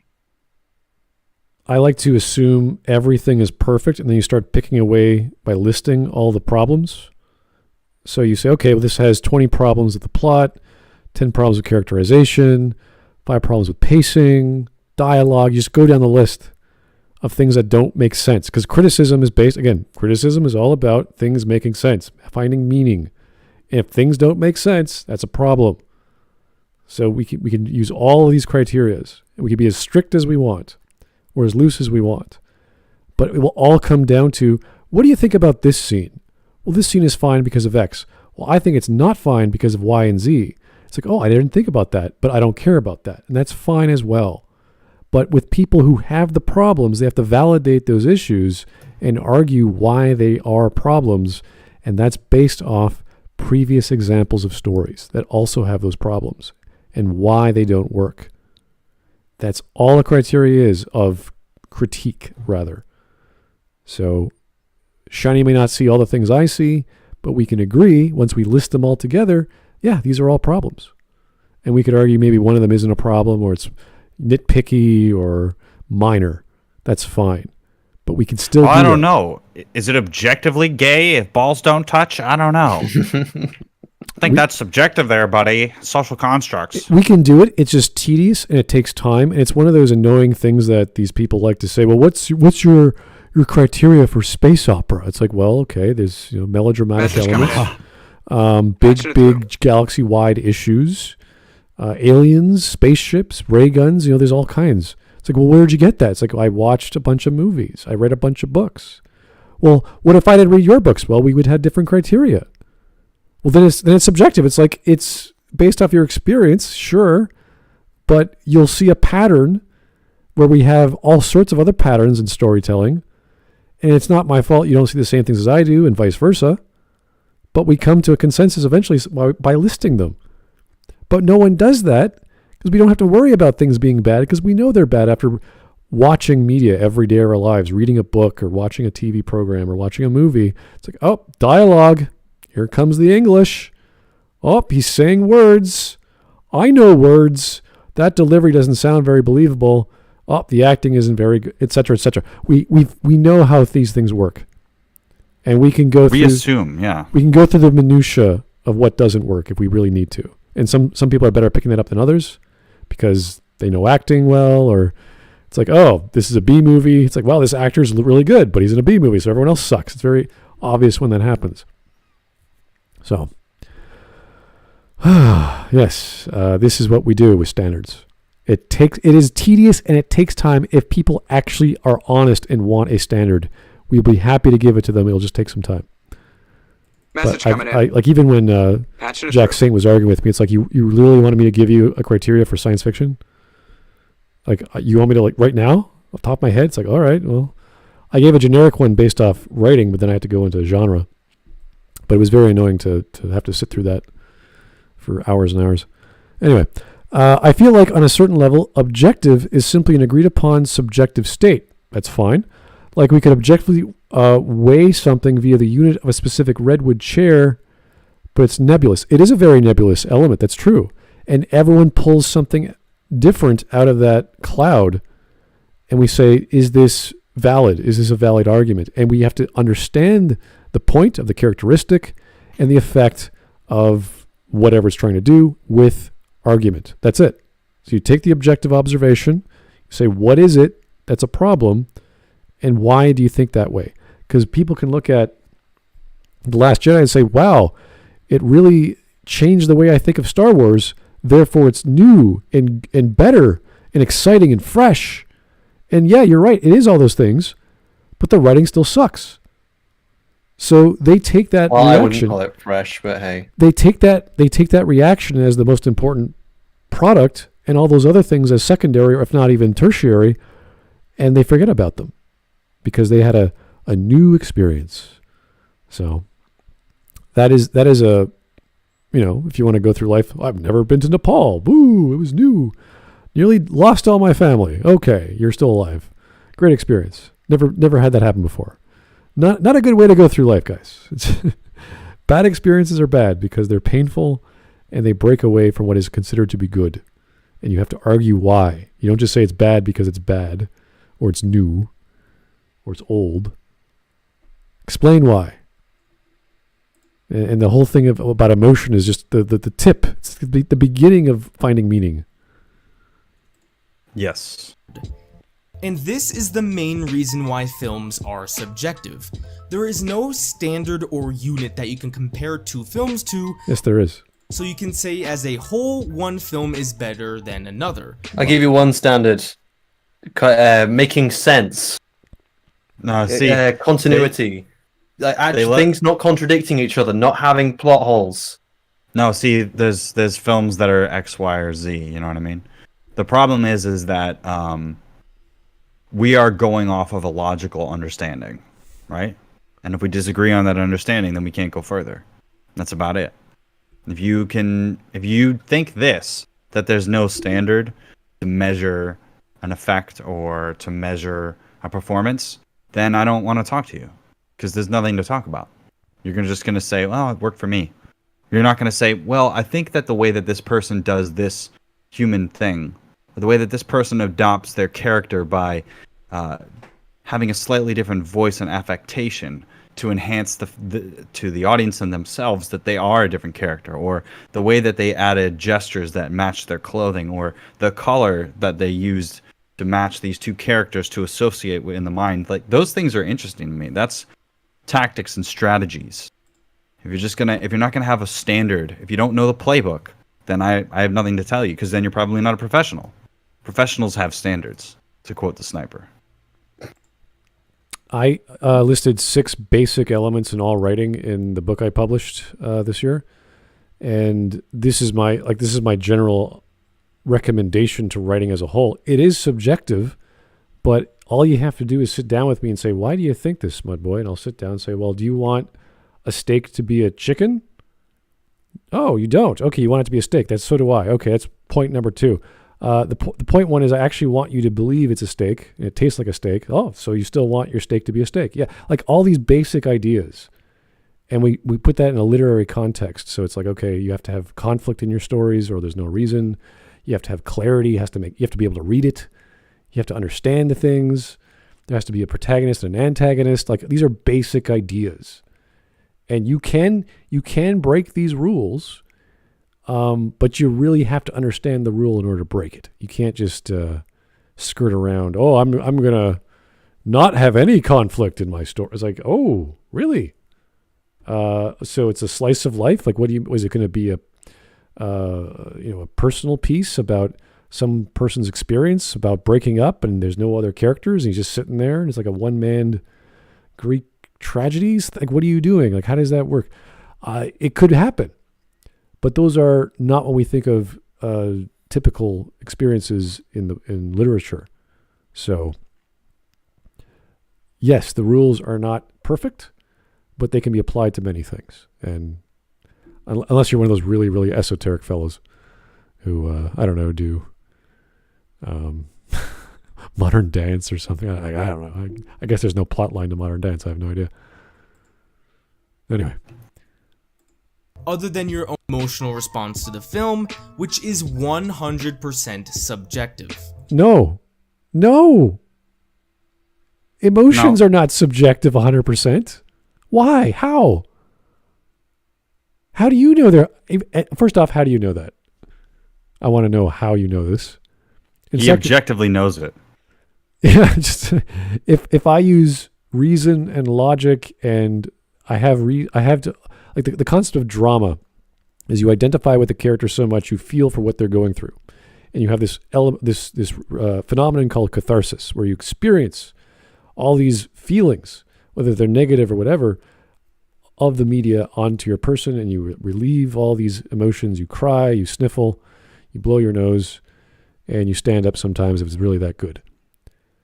That has a lot to do with how your brain works, how you identify, how you rationalize, not purely emotion. You have to think things through. That's why when you watch these dramas or read these mangas that are so basic, you identify with the characters and what they're going through, because they're lying to their master, even though the master told them, "You must not go here, and I promise I won't," but you do it anyway. He does it anyway because he wants to protect his master, or she wants to protect his master, and she doesn't care about herself. She has this urge of courage, based off love and all these other subplots, why she's doing the things she's doing or he's doing. And you say, "I get it. It's so obvious. I'm resonating with this part of the story. That's so important." And it's not emotional. It's not just emotional. Emotions are the end result of all these mental processes and identification and understanding what they're going through, and figuring out their conflicts and what they're striving for, what they're hoping for, why they care, all this stuff. That's just the expression. That's the tip. That's, again, the tip of the iceberg. We're missing the thing that makes the thing special. And that's what I really hate about this juvenile approach to art. It's like, oh, does it make you feel something? Yes, but why? Well, I don't know. Yeah, but why? And then that's when you have to start to being objective. You have to be like, oh yeah, but why does it? What, who, what, when, where, why about this? What is going on? That is the number one question. That is the something is happening here that makes me feel this way, or that people are responding to this way. Now, why is that? And then we try to explain it. What we don't do is we go, so many people like this thing, but the value of it is subjective. Yeah, it's like, who cares? We know that. And Inquisitor Matthias, that we are essentially the Vulcan science and art program here on the Smudcast. We are trying to be Vulcanish about this. We want to understand. We want to have knowledge, gnosis. We want catharsis. We want praxis and cachexis and all of those good things about the subject. We want to understand something more because we're gonna witness the same story thousands of times in our life play out over and over and over again. Then there's going to be a necessity for novelty. There's going to be a necessity for irony, for revitalization of things, the remixing of things. And it's great to understand what components go into something. It's the reason why, in the food metaphor sense, you want to know what ingredients do what. Then you can make your own art. You learn from the recipes. You go, wow, tarragon and thyme and these different herbs go together, but this does not. Mint might not go together with molasses very well. I don't know. That's what we're trying to do. We're trying to understand the components of something, the objective components of a subjective taste, to understand more about ourselves and the world. And that's an interesting thing to do. That's fun. It's entertaining. It makes me feel good subjectively. I don't know if you guys remember Food Wars from anime, but there's this beautiful conclusion to one of the seasons. I don't remember which, but it starts off, he introduces what is it, peanut butter squid or something, this most disgusting combination. Oh God. And the what's her name with the god tongue who can just taste like the everything, so she has a very high sensitivity. She manages to make a dish with squid and peanut butter, and her final dish that wins the whole championship, because she understood how to make those things work together, because she has such a high sensitivity to repulsion that she could make it work as a delicious thing. There's a Futurama episode about how Bender can't taste anything, but he really wants to be a chef. Oh yeah. And how he goes about trying to become a great chef. Oh yeah. And the theory that somebody who couldn't taste would have like the best objective understanding of it. And then what results is the fact that he doesn't have it. He just he pours the magic liquid on it to make it good. And the invention tastes delicious but kills the guy that he's trying to feed. So there's the story is enumerating, I think, the idea that you can't be completely one way or the other about it, because art is created by people for other people. So you understand that. But how art is created, there are tendencies and patterns. Right. And there are things that have been shown to function for a large amount of people that haven't changed, Light still needs to be generated somehow, and it needs to be a certain color temperature for it to replicate certain lighting conditions. So if you want to learn how to do that from somebody who has a bunch of tricks and knows how to do that, you're probably going to be better off doing that than listening to somebody who thinks that it's all about subjectivity and perception. And what does it mean? What does the lighting mean to everything? You know what I mean? What are the themes of the lighting setup? It's like it exists, but the guy that makes that lighting could probably tell you what the themes are better than the person that just understands how to criticize things. Yeah, it's like the Smud Talk we had with Tonald's sandwich. Someone actually tried it, and they said it actually tasted pretty good. And I was like, yeah, it probably does taste pretty good, but how he got there was crazy. You didn't have to do all these ingredients. You have to do all these other things to get the effect he wanted. But because it was, for him, this is the argument I made with the mother making the split pea soup. It's fun to make, but the son doesn't like eating it. So there's all this love and attention to detail, but the mother's just doing it because she likes making it, not because it tastes good. So yeah, that's not what good art is or good products are. We should not care what went into it, but when we look behind the curtain and we say, wow, And if you're a film guy or a special effects guy and you know how to get from A to Z, and this guy's rewriting the alphabet, you're like, oh my God, what are you doing? Just use this tool and do that. It takes 20 minutes or whatever. Like, don't go crazy. Don't take the hard path unless you haven't done it already, because we've seen that. We know how to get there. And hopefully some of our ramblings, the book I wrote or our ramblings on here, will teach you guys, there's ways to appreciate things and why. And all you got to do is have a nice sensitivity to what you're listening to. Just pay attention and try to understand what you're observing. And I think that's what you do in life anyway, whether you're with a person, trying to understand their feelings, what they want, how you operate at a job, how you perform better in your life. Listen, pay attention, get better, constantly. Never throw away your mind. Never throw away your logic and rationale. Always, try to find out, try to discover. Because if we just say it's all subjective, we're never going to make new art. We're never going to have another Fitzgerald or Simone or Mozart creating something new.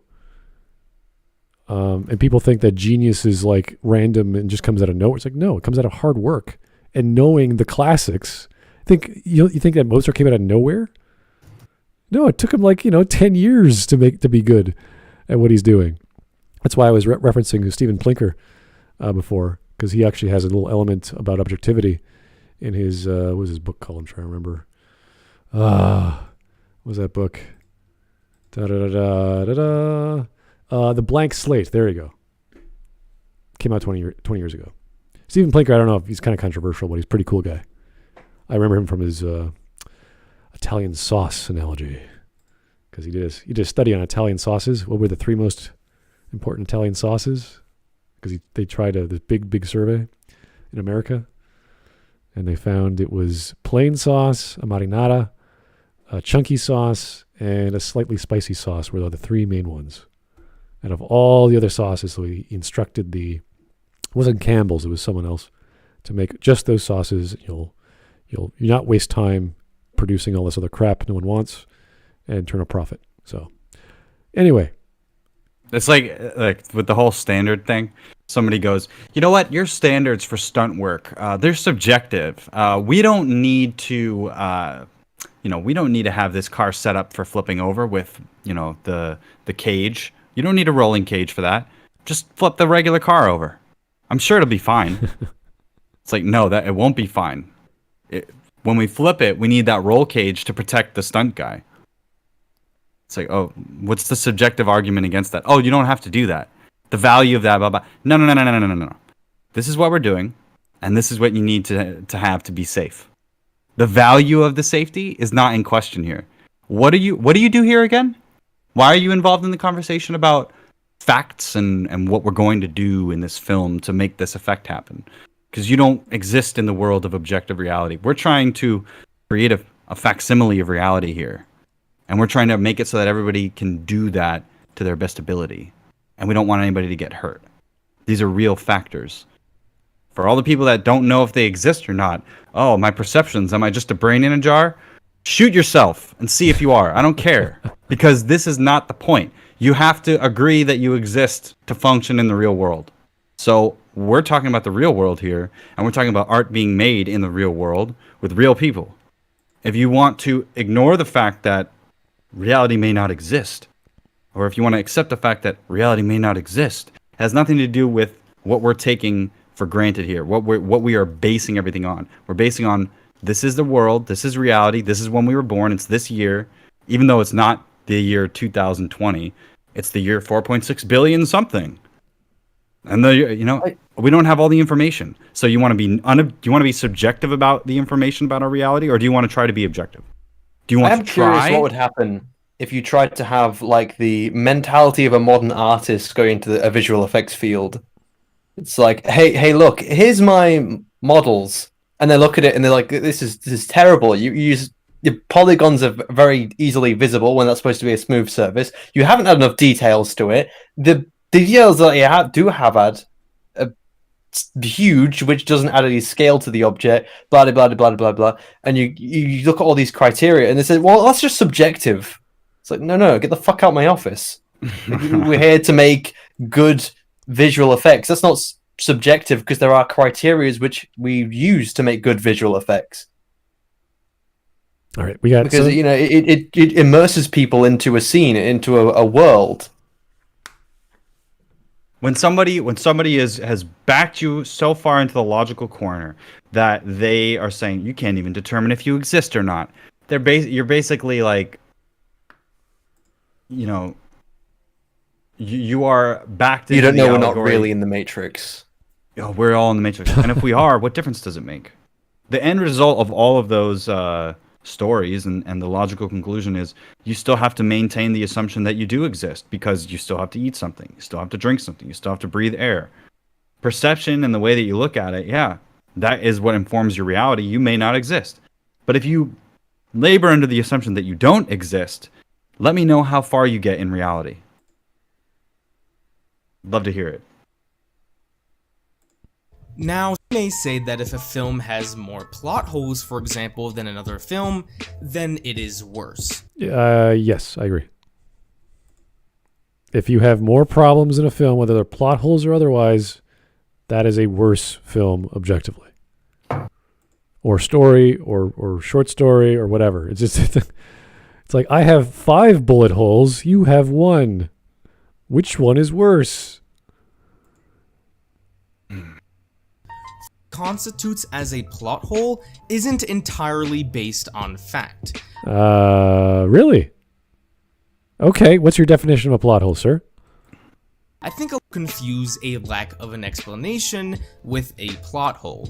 For example, I have heard people say that the Resistance not using Y-Wings in The Last Jedi is a plot hole because they were available in the original trilogy. I don't think that's a plot hole. It just sort of, these things came out of nowhere and they're not explaining them very well. You could argue if plot is just your definition of the events of a story that happened in succession, then you'd say, well, where's the origin of Y-Wings? Where's the origin of these bombers? Where do they come from? And we don't know.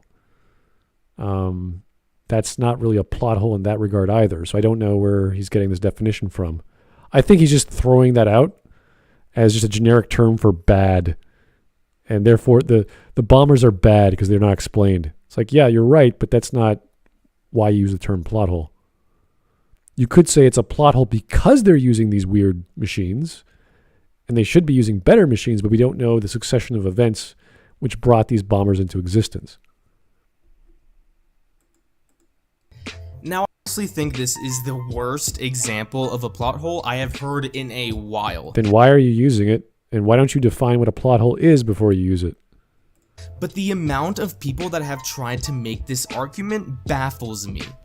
The reason why people have a problem with it is because it makes no sense. It's a bomber that is canonically designed way after the Y-Wing, and yet it has evolved backwards so much that it doesn't make sense why anyone would come at the concept of this really stupid, slow-moving, unarmored, barely protected target.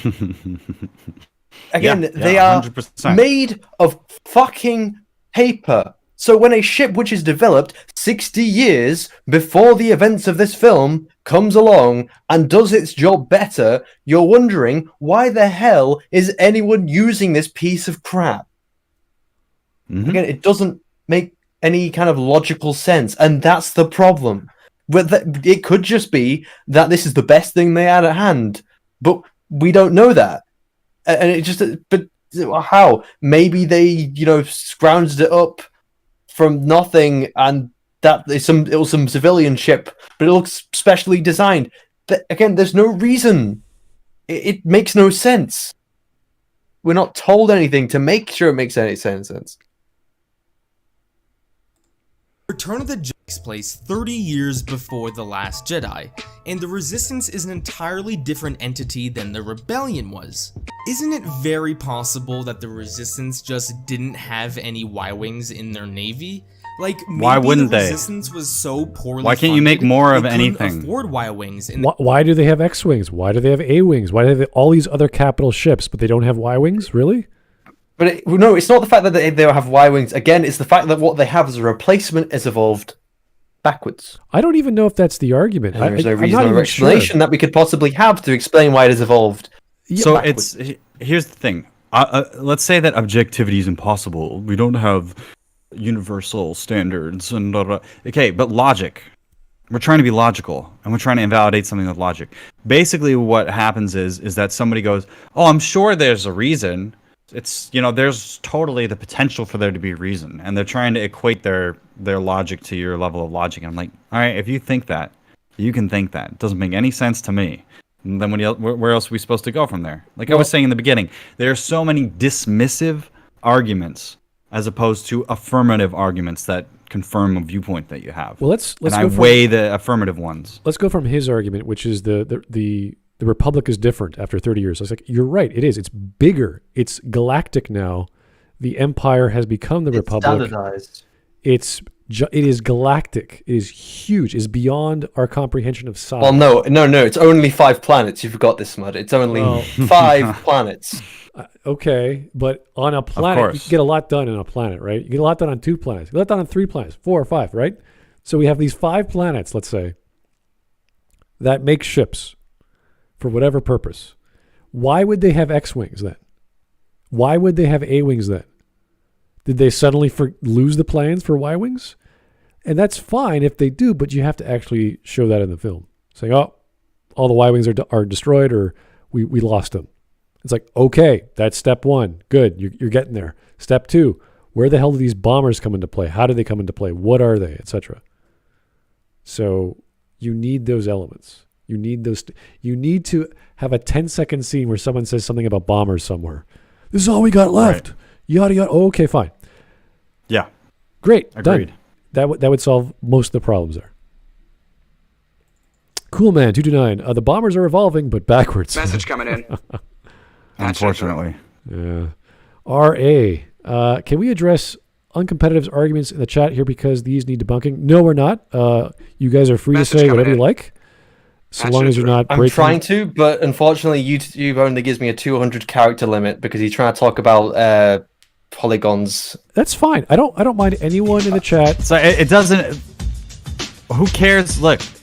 You're in there, you say it's all subjective, blah blah blah, you're wrong, and it all just comes down to you don't know whether or not you exist because you think, you said yourself uncompetitive, you don't believe in objective reality. Okay, I believe in objective reality. We are at a major crossroads before anything else is said. I don't want to talk to anybody that doesn't think objective reality exists, because everything that I'm talking about relies on that. Now, if you want to make it about that, that's a different discussion.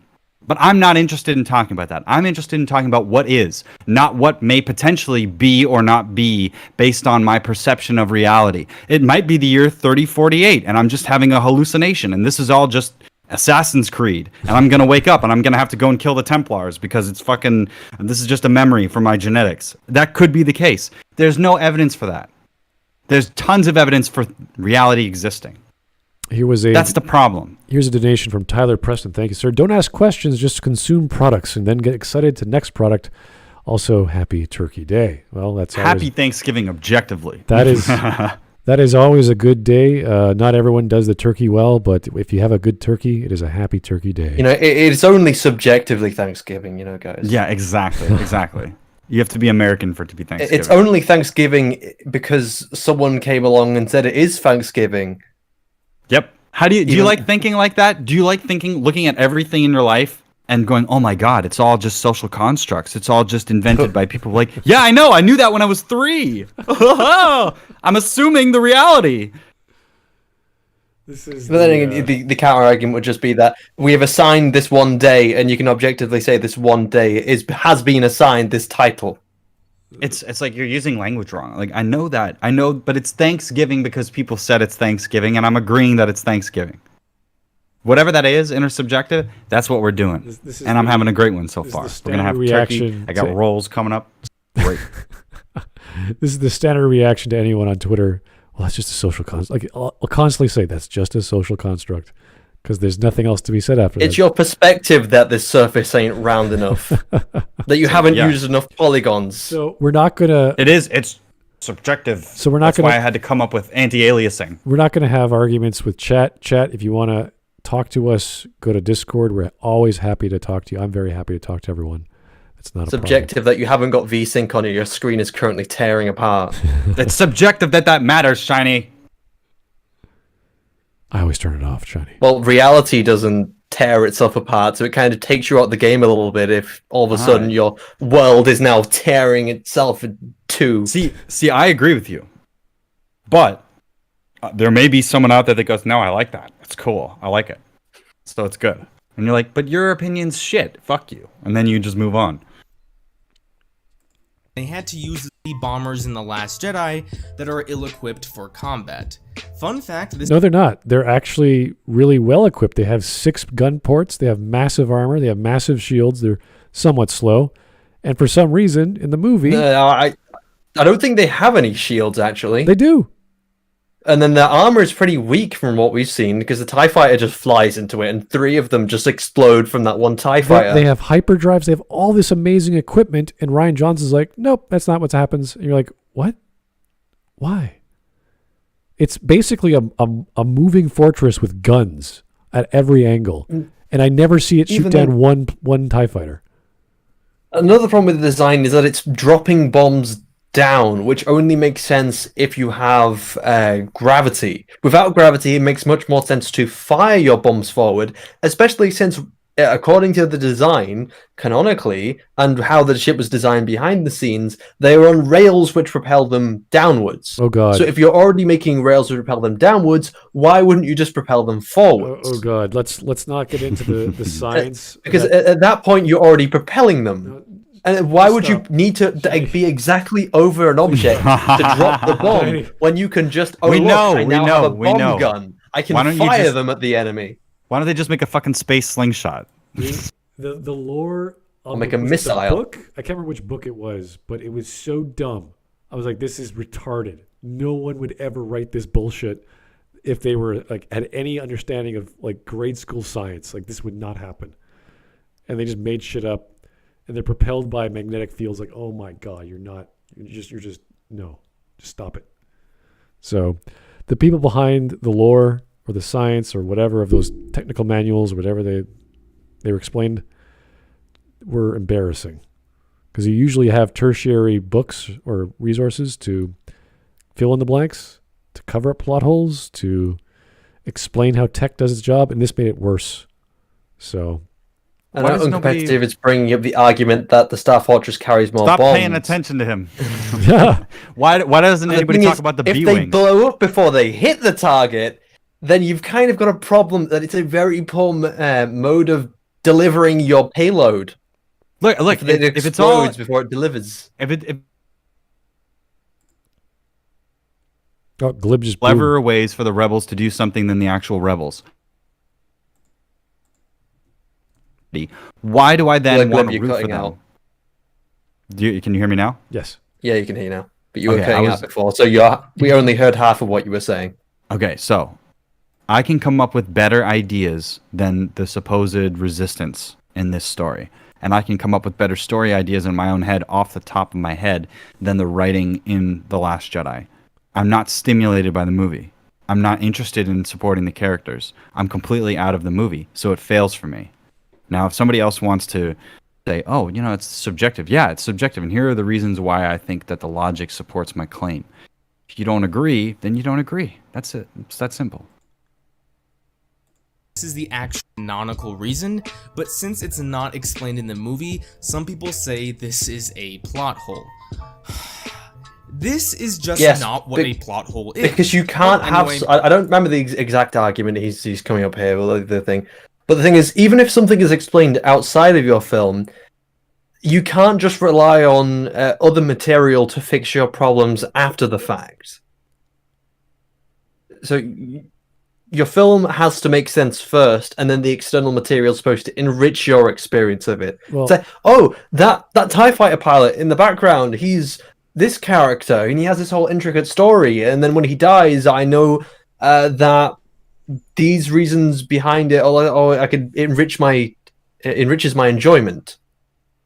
So, but you can't rely on them to say, oh well, this is why this thing makes sense, or this is why Rey is so powerful, because she downloaded force powers out of someone's mind. Okay. That's because you had to come in there after the fact to fix the problem that was already there. So in this example, he hasn't defined what a plot hole is. He's saying something is not a thing. It's like, dude, you're not working properly as far as questioning a narrative goes. You have to actually define the term or phrase or trope or whatever pattern you found, and then explain why it is or isn't something.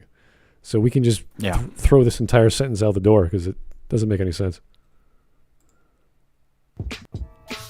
Now, there can definitely be factual mistakes in a film.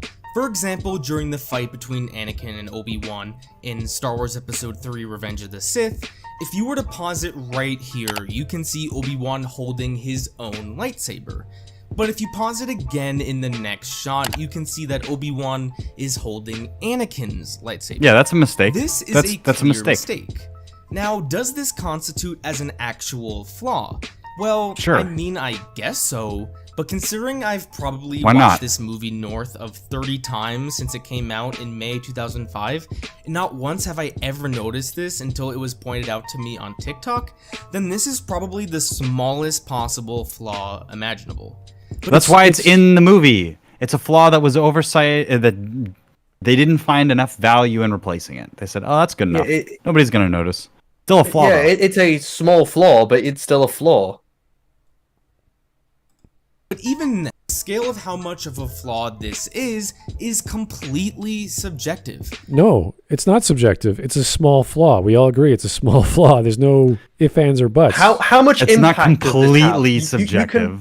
You can measure the impact this has and the repercussions of it. What are the repercussions of, in one scene, Obi-Wan is accidentally holding Anakin's lightsaber, and the next scene he's holding his own? Nothing. Because really. nothing changes. But then if you change, all of a sudden a knife disappears in a scene, that has a much bigger impact because the weapon is just straight up gone rather than actually just swapping to something else for like a second.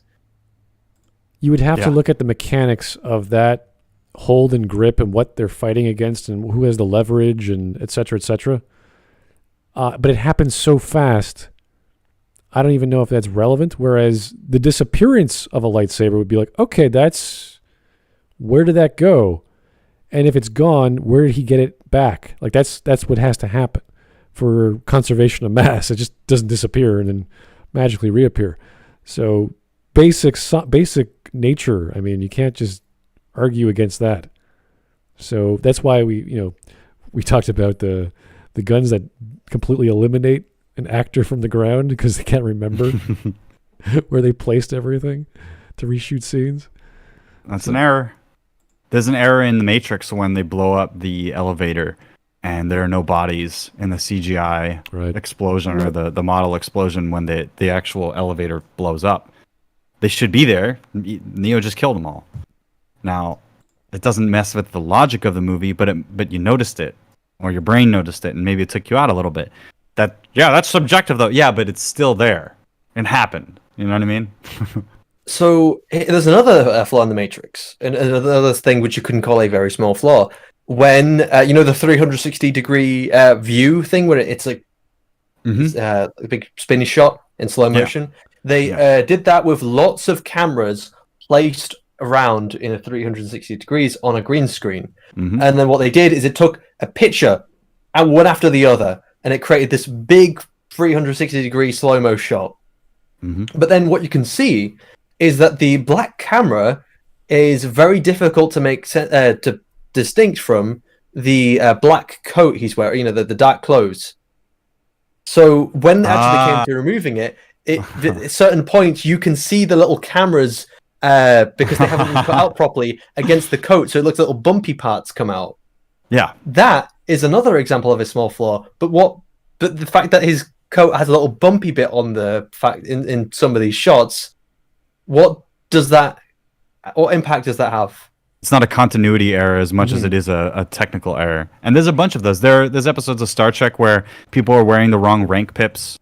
Just a mistake. It's how big the problem is how big the impact what are the connotations? What does it change about a scene? The fact that this does happen. If all of a sudden, I don't know, Luke's X-wing turns into a Y-wing, and it's very obvious, and it's like, that's a huge impact because it's a very significant detail.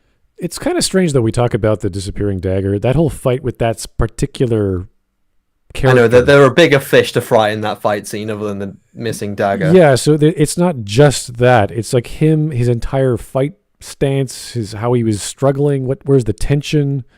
When she turns off her light, like all these dumb things are happening. You're just like, okay. So in this case, we have tension, and then we have the same position of the body with a slightly different grip, still with the same articulation of tension. Just one's at the wrist, one's at the other wrist. So they're holding each other's wrists, or lightsabers rather. We could wrap our brains around that if we noticed it. Maybe they were struggling and someone grabbed it and they were like, focusing elsewhere. That's explainable to some basic understanding of body mechanics. We cannot explain disappearing crap and reappearing stuff or whatever. Uncompetitive is bringing up the example of Rey kicks 3 guards when Luke has another kicking mistake in Return of the Jedi. Why does that mean? What does that have to do with anything? They're both errors.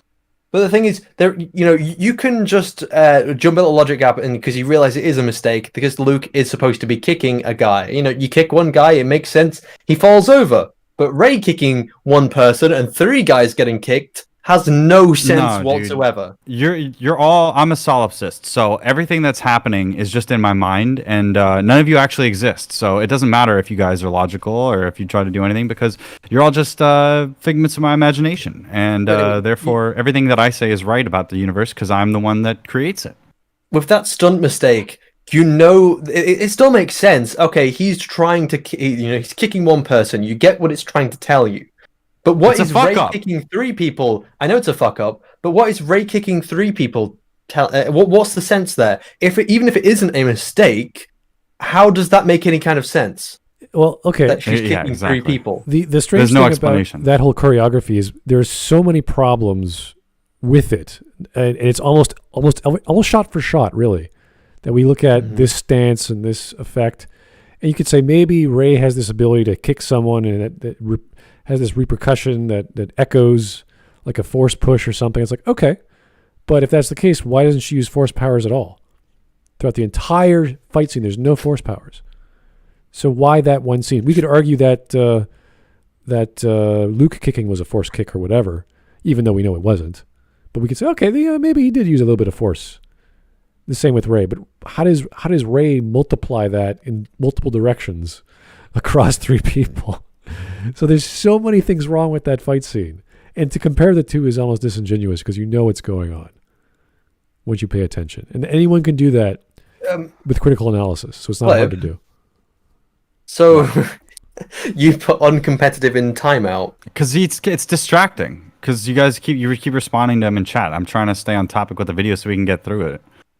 It's like fine, uncompetitive. I already stated. You're in the timeout corner. I already stated that this is a person that does not know if they exist or not. Okay. They are not under the assumption that there's an objective reality. Therefore, I cannot have this conversation any further with them. They don't believe in it. They don't believe in what I believe in. We have essentially an ontological disagreement. Okay, then. I'm talking to the video. I'm not talking to this random person in chat. Why don't we address all the other 70 people that are in chat? The only reason I what's special about that person? Claims. I actually like uncompetitive. I only put him on mute once months ago because he was saying something stupid about Yukio Mishima. He's saying that he was a Nazi or whatever. I couldn't remember exact term. I don't know. It was probably something he read online or some nonsense like that. Yukio Mishima, if you don't know, he's one of the more famous Japanese authors. He was very pro-Japan. He was very masculine. He was a model. He was an author. He wrote very beautiful work. And when people say that about like negative things about people, unless it's true, I really take offense to that because there's no need to dance on someone's grave. Or just like when Maggie Mae Fish was talking about T.S. Eliot about him being a fascist or all this other bullshit. Right. It's like, it's just offensive. And I get that. I hear that from PhD old people who in art criticism who said that the Renaissance was pretty much humanity's pornographic period to nudes or whatever. And I sat there and I thought, that is the most offensive thing I've ever heard. And you know, when you get offended on Twitter, you say stupid things and Twitter bans you. That happened to me. So yeah, I just won't tolerate it. But whatever Glib wants to do, I gave him that authority. I just 300 seconds to reset so that we can so I don't have to say the same thing over and over again. It gets repetitive. That's the problem. I don't want to keep saying, yeah, we know you think everything is subjective. Yeah, we know you think everything is subjective. We know Uncompetitive also thinks that Ray is not a Mary Sue. Don't need that. I'm already getting that from the video enough. We understand Uncompetitive. We accept him. He's cool. We just have our tolerances, and Glib has his. That's fine. I'm not banning him. No. He's just on the 300-second timeout. Yeah, he's in the naughty corner. Let's keep going. To someone it might be a really small flaw, and to someone else this might be a really big flaw. And this same line of thinking applies to everything else that someone can make an argument that it's a big flaw, but we'd have to hear that argument. Yeah, that's the problem. See, when we have like minor nitpicks that can be seen as flaws, they are flaws. That's the problem I get a lot. They see a lot of my criticisms of video games as nitpicks, a lot of them, in fact. And sometimes I agree, but when you're talking about plot is not a nitpick. Plot is a very clear understanding of character motivations and goals. And if you suddenly say, well, no, we're not going to do this thing we have in the back of our heads we've been planning for, then that's a huge problem, regardless of how it affects the next scene. So, yes, call out nitpicks for what they are, but they're still flaws. Or anything else. Now, moving on to a more popular flaw is the disappearing blade from Star Wars Episode 8, The Last Jedi, the most popular film in film criticism. As many people have pointed out, during the throne room scene, one of the Praetorian guards has a blade in their left hand, but then all of a sudden, a few seconds later, it disappears. Now, people love to use this as a reason why this scene sucks, even though none of them noticed it when they first saw the movie in theaters, unless they were told about it beforehand. Yes, because there's lots of things in this fight scene that when you first look at it, they think, oh look, it's really flashy, and it's all a distraction to make you not think about it. But the moment you start looking and you start dissecting it, it falls apart like wet cake. It's stuck together with glue, like it's just tape. Someone hasn't fixed any cracks. They've just tried and taped it over to hope you wouldn't notice it. Talking about bad wet cake, I've had my experiences of bad rum cake. You think more rum is good? It's not. Also love this is an excellent example. Problems. I like how there are people just think. So many of them. I like how people think that because I like the OT, I don't call it out for its flaws. Like, what are you talking about, dude? I hate talk shit about Return of the Jedi all the time. It's just really hard to criticize movies like Empire. You have to get into like very detailed things. Like, how did the AT-ATs get on the planet? I don't know. Is that really breaking the narrative? Not really. Well, you can just assume that something transported them there. I'm sure the Imperial Army has some kind of way of doing it. Well, the problem with this Last Jedi thing is that instead of them going, oh, fuck, we made a mistake, it's a flaw in the movie, people try and make an excuse for it to the point where now you can just teleport weapons to other people. To measure the scale of this, what are now the impacts of a weapon magically disappearing? Not to mention the fact that he's not just hitting her or grabbing her with his other hand, he's holding his other hand out this side for no reason. Well, this is more than just... If a weapon can just magically disappear to save the protagonist, then that becomes a much bigger flaw. And there are so many flaws in this whole fight scene. Think of the actual actors doing these steps and going, well, why am I doing it this way? Wouldn't I just do that instead? Like, there seems to be no communication between the acting or the stunt people and the choreographer. It's like, well, I have two weapons. What's going on here? How am I going to... Exactly. How is she going to stop me? How does that work? And they never bothered to think about that for like 2 minutes and go, that's a tricky question. How do we answer that? How does Rey overpower this guy? How does Rey trick him into dropping a weapon or whatever? And they couldn't come up with answers. The same way they couldn't come up with, my arm guards can deflect a lightsaber, but my chest guard can't. All these dumb things that happen in this fight scene. So there's all these problems, which is more than just bad choreography. There's bad communication. There's bad planning. There's bad props. It's just bad, like, maybe the spear is as strong as a lightsaber. Maybe it isn't. No, everything's strong and as weak as it has to be whenever we want it to be. However, to post-production, the editors probably felt that of dozens of takes that were probably filmed, this is the one that had the best acting on the part of Daisy Ridley and had the best camera work. Then what does that tell you? That is not the... No! What stupid logic is that? Look, the reason why they got rid of it, because everyone saw the big glowing dagger at her back and went, why didn't he stab her? We gotta fix that. If this was the best shot they came up with, then... They've got bigger problems. Like, look at this scene. Look at this scene right now. Even his right hand, all he has to do, I don't know what the hell is happening to Rey. All he has to do is extend his right arm, and he cuts her in her neck, and she's dead. This whole grapple makes no sense. This whole scene is horrible. If you have two daggers, you're spinning them around or whatever, and I don't know how you get her in a grapple like this. Like, I have to rewind and watch it again.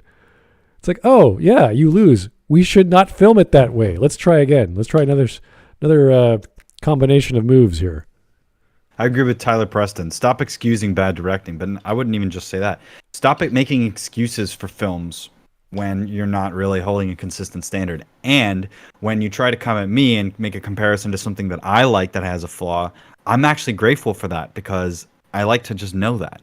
When I go in and I want to make a film of my own, I want to know ahead of time, like, remember that one time when somebody made a mistake when they gave the actor the wrong prop? I better keep track of who is doing what. I better take a picture on my phone so I know who's wearing what and where they're standing. I better have somebody taking care of continuity. I better write and read out everything that I say so it sounds good. I better have actors do it.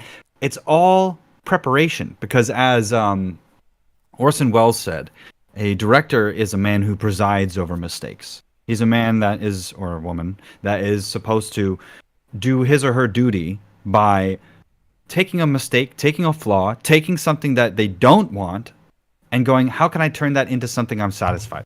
It's compromise because you're dealing with reality. It's not perfection. And since those two factors are far more important than a silly blade that again no one noticed until the movie was out on Blu-ray, they probably made the sacrifice and edited out the blade. Now, is this a flaw that hurts the movie?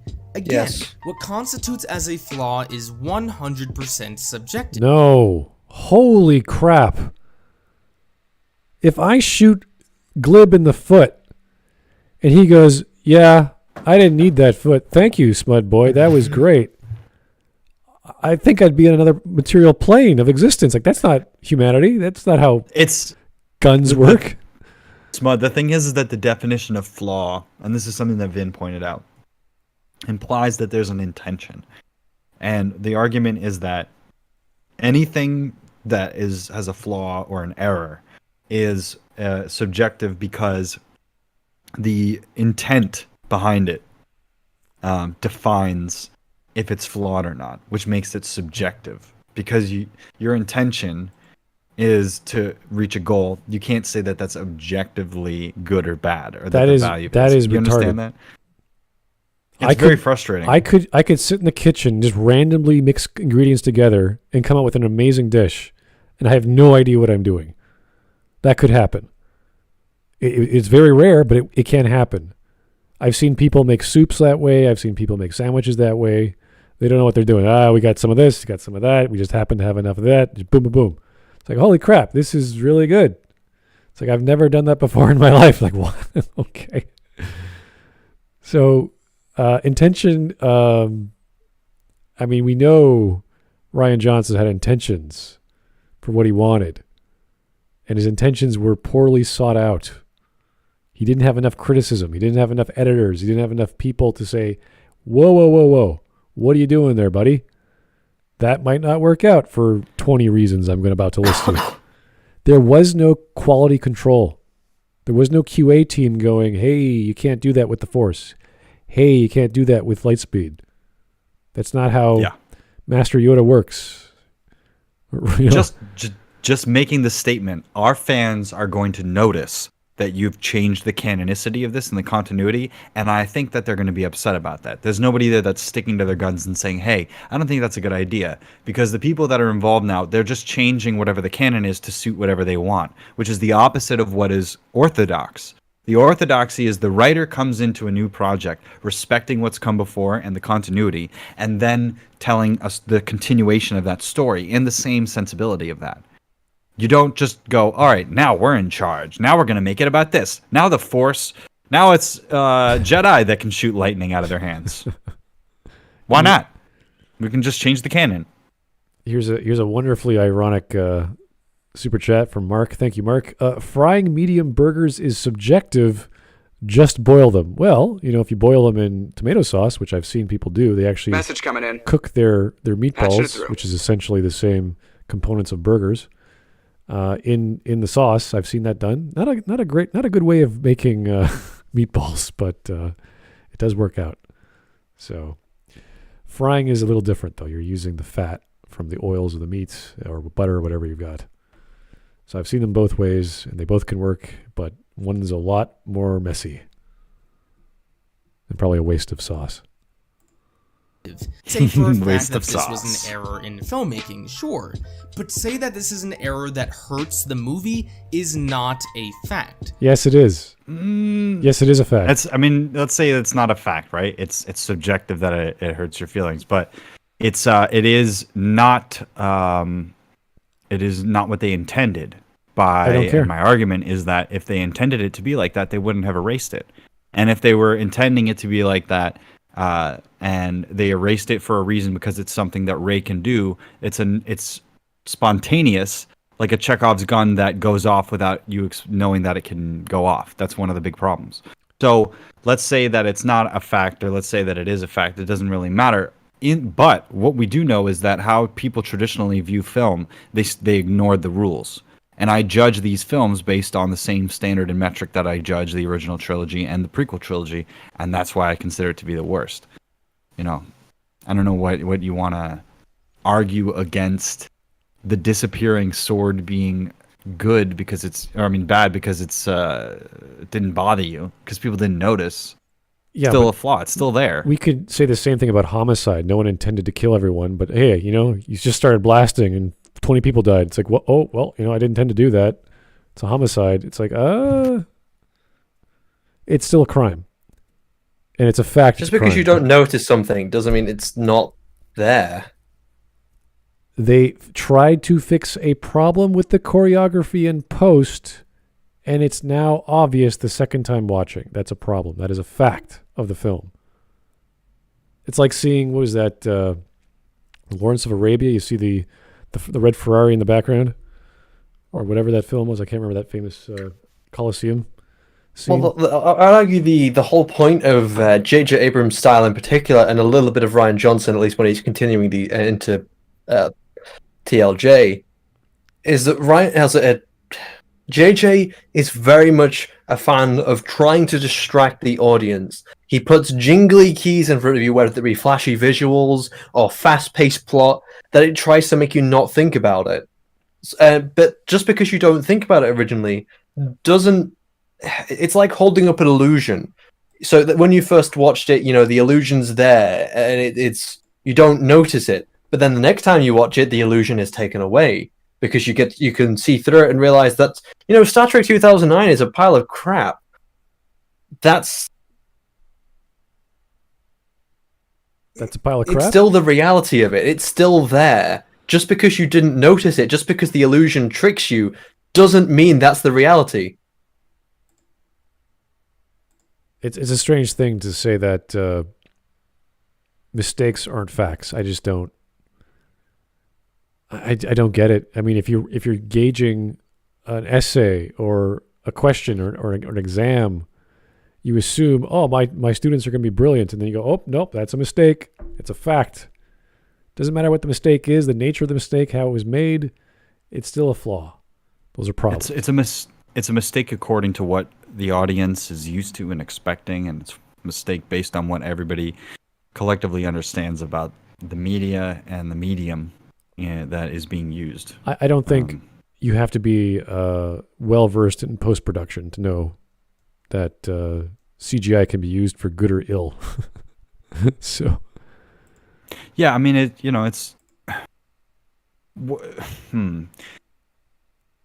objects don't disappear in a story unless there's a reason. This is part of the lore. Yeah, it's a mistake. Exactly. That's the way I look at it. But maybe that's just my opinion, and that's fine. It's my opinion.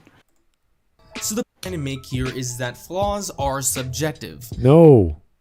Sure. I swear, if I have to listen to this fucking music for another minute, it's the same standard music that everyone uses in their videos in the background, and it gets irritating.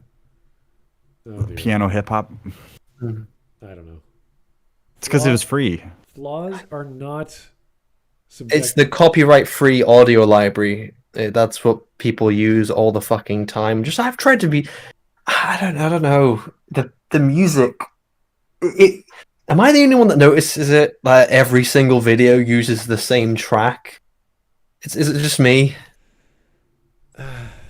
Some people like using music. Some people don't. It doesn't bother me. Anyway, I'm not the problem of using music. It's just the same one that irritates me. You know, when you listen to the same thing over and over and over again. I don't know. I don't listen to too much music. Oh, I hate it. I know exactly what you're talking about. I can't listen to like mainstream music anymore because it's just so bait heavy with melodies and harmonies and riffs that are trying to get you to play the song over and over again and be obsessed with it. It's musical bait. So if flaws are subjective, that means good qualities are subjective. That means everything's subjective. I mean, what is this? No, it's just flaws only pertain to objects that are man-made. Bugs in a game are just the bugs. They're just subjective. It's just subjective that your body is now deforming out of control because someone in Fallout 76 didn't fix the fucking bug that's been prevalent since Fallout 4. Yeah, it's all subjective.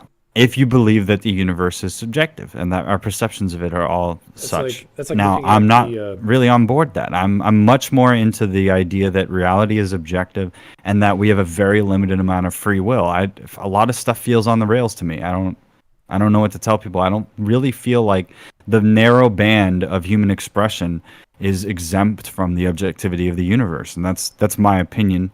It's totally based on the perception that philosophers think is subjective, but I'm sorry, I'm in a different camp.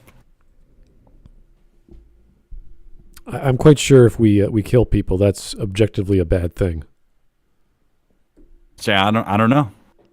I don't know what to tell people. It could go any way you want it to, but I'm not here to fucking tell people what their philosophy should be. I'm just here to vivaciously and vividly vivify my own.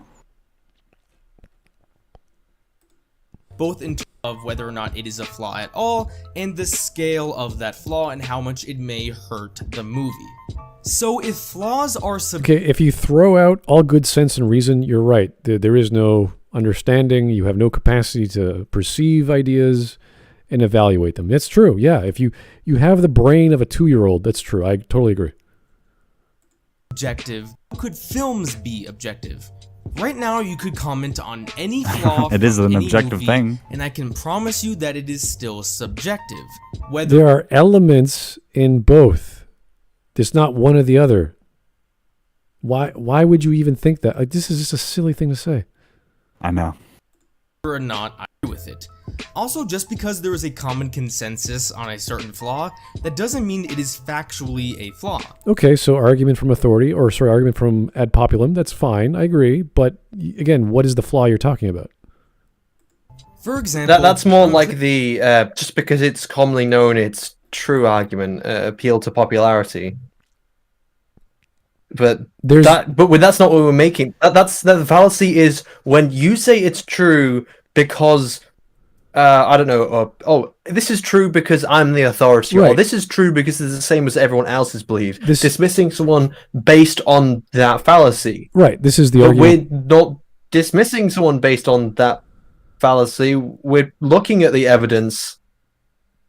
It doesn't fit. Well, this is the argument I remember Dunn repeating about Transformers movies. They make a lot of money, so a lot of people go see them.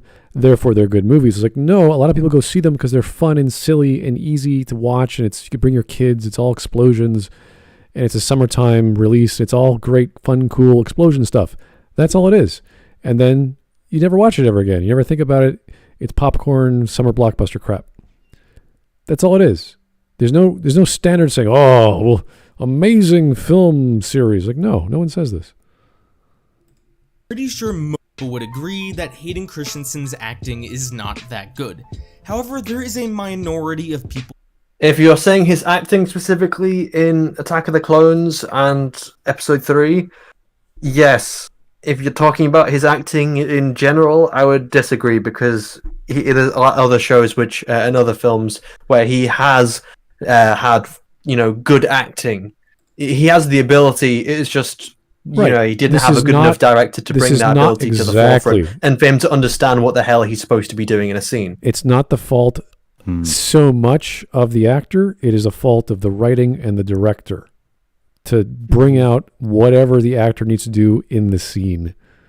And there's nothing that was stopping the director from saying, well, what do you want to do? What do you feel like? Does this line work for you? Because he should already have in his brain exactly what he wants these actors to do. And if they're not matching it up, he should say, well, what am I missing? Maybe I should talk to the actors. Maybe they know better of how to deliver these lines. So there's a lot of happening that we know is missing in those films, especially the dialogue. That he did a good job in the 2 Star Wars movies that he was in. The quality of one's acting is subjective, so it can't be factually good. Really? The quality of acting is subjective. If you're sold on the acting and if you're immersed by the acting, that is subjective. But if you're looking at the specific elements of his acting, then those elements that you are looking at, which are factual, are more objective. I don't know. If we have the Juilliard School, I guess it's all subjective that actors graduate from there. Like, why go to school for acting? I don't know. Yeah, there are criteria you can meet to say that this is good acting or this is terrible acting. If someone is not emoting, if they are standing there really bored and not really looking like they want to be there, if their mouth is constantly open in a scene like they're gaping like a fucking idiot, if their eyes are crossed for no reason, if they're playing in the sand, then those are elements which are going to take someone out of the film, and those are objective elements you can see.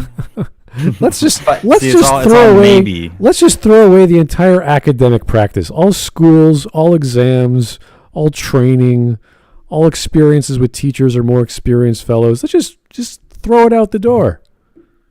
Why? Yes, why? Throw it all out the door. Why? Why bother? The whole point, why bother meeting someone's subjective standard, right? Well, because it has an effect that people think is objective. That's the funny thing, is that people are just like tossed up in this semantic argument. We're using the words wrong. Yeah, but you're using the philosophy wrong. Like all these different things. It's at the end of the day, the way that I look at it is that if you want to talk about craft and you want to talk about what people do and what people have done and therefore what people should do, then you have to ascertain facts. And if you want to talk about your opinion and what you think it meant to you, that's great. But you're not involved in the technical conversation. And I don't consider myself involved in the technical conversation for everything. I don't know shit about camera sensors. I don't know. I'm not going to be able to tell somebody what's going to make a digital video camera more cinema quality or not. All I know is a few things about cinema that I want out of those cameras.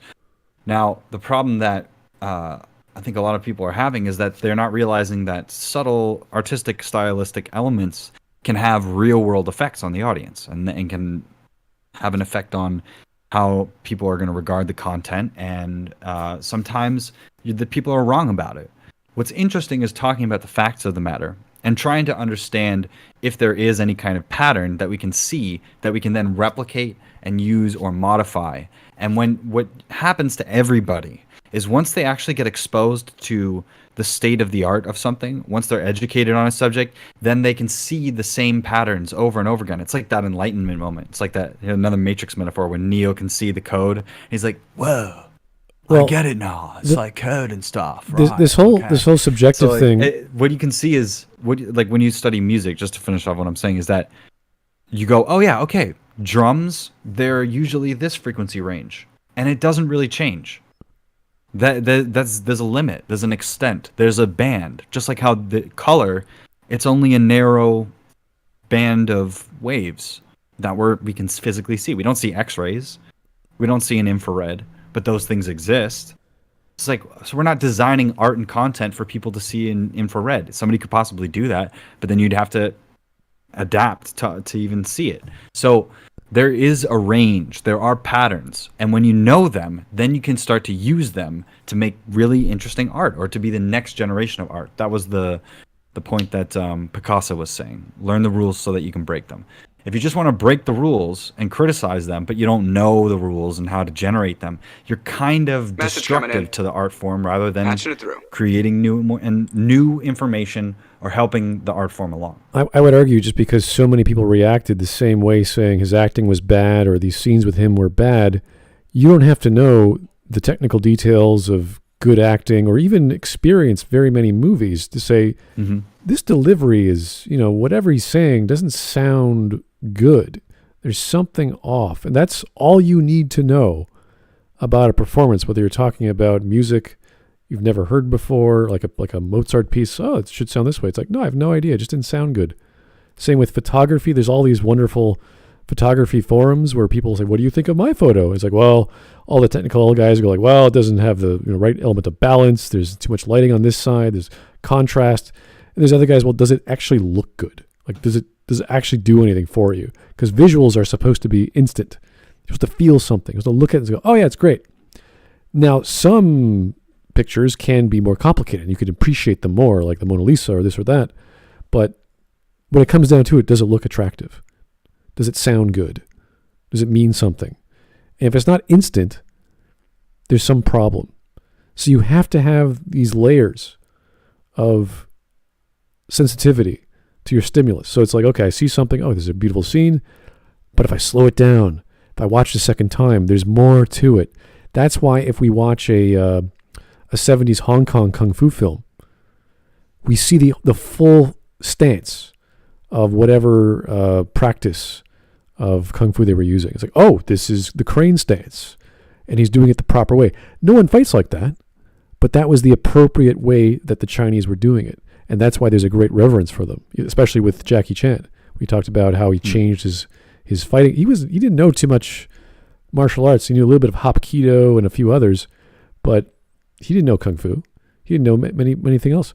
So he was always going through all these stances that he heard about and someone taught him.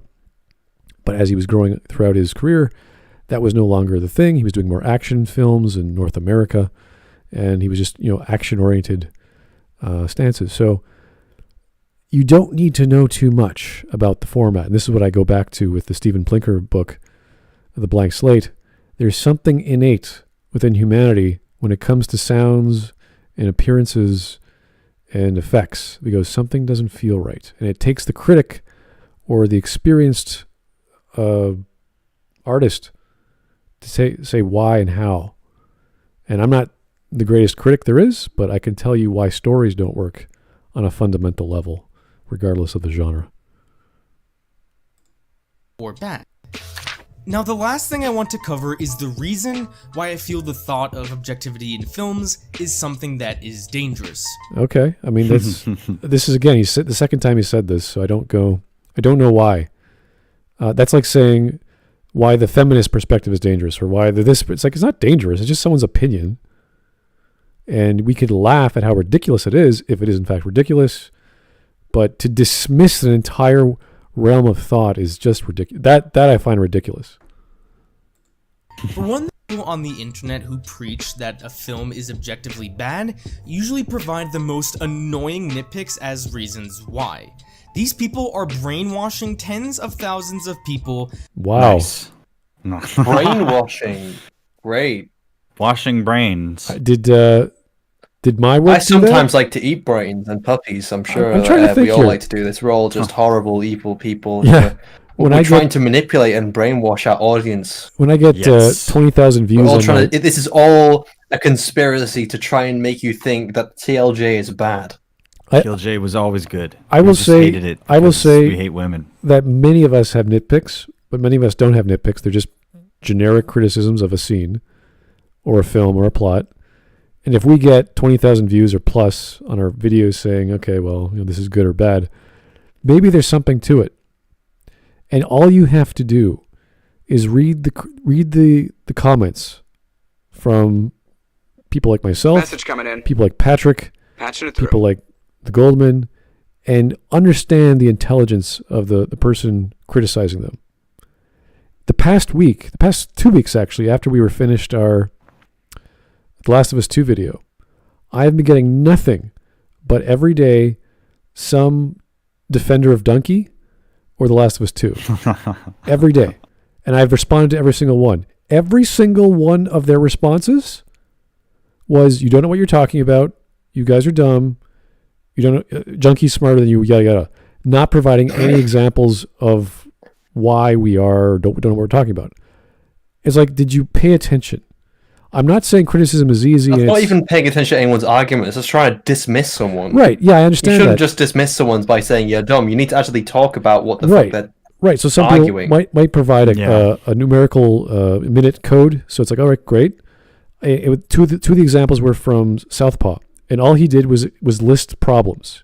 He didn't argue anything. He just listed observations and why that's wrong. He didn't explain why they were wrong, right or wrong. I said, okay, those are 2 points from Southpaw. What's your point? What are you trying to say? And no response. They're unwilling to say why something is wrong because it's their golden calf. They cannot say it's bad in any regard, which is strange because even Donkey says there are problems with The Last of Us 2. Message coming in. Patching it through. So this goes both ways. And if you go to the Patrick Willems videos, you read their comments. A lot of weird people there, gushing about, oh, I felt this. I'm so happy that Patrick, you could see the same things that I do. It's such a nice person I can listen to. That I felt the same. It's just, I don't know who these people are. It's like you're holding your hand when you're watching a movie or something. I don't know what do you need? Yes, that did happen in the movie. Oh, I felt scared too. Oh, so did I. Like that's not. You're not helping. You're not teaching me anything. Yes, but why? But why? Explain to me how they did it. Why does it? What is it? What's going on? Yeah. What's going on here? So here's Skids. The problem that most people have is when it's just a review is just like this thing happened, and then this thing happened, and I really liked it. It was really good. I like it. But when somebody says this is good because it's doing this and this and this, then I go, that's what I'm here for.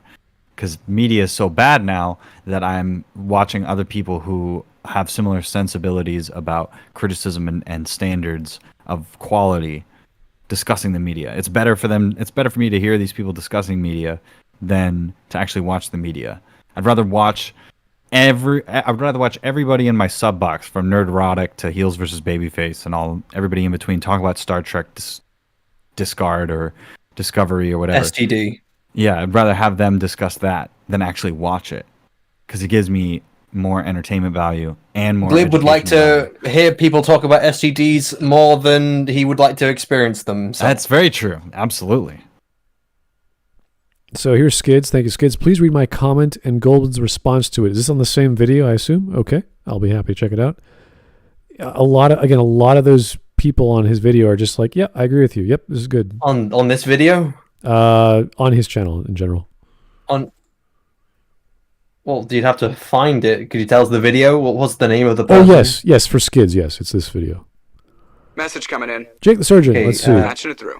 Even if you didn't notice the vanishing knife, it's literally positioned in the sweet spot of Ray's back to stab. She's dead. Yeah, no, there's so many scenes where people should be dead, including the main characters. And that goes same with Kylo, who's doing these bizarre maneuvers and dropping his guard and I don't know, picking up spears and whatever. The whole choreography is horrible. And if you don't think about it, it's great. It looks fantastic. It's slowed down. It has all these cuts. It's great. Yeah. Until you stop and watch it a second time and go, wait, I'm going to turn my brain on and pay attention and appreciate the wonderful cinematography and choreography of this film. And you go, oh, I see it. Okay, now. so I found 2 comments from this guy. So I'll put them in Smudcast chat if you want to read them out. No. You can make a screen cap and I'll put them in the Streamlabs image. One of them is short. Thank you. Damn it, Jake. Jim, I'm a cowboy, not a doctor. Jake the Surgeon. I think this is the part where he talks about the throne room fight. Yeah, he already did that. Or maybe he does more. All right, let me open this up.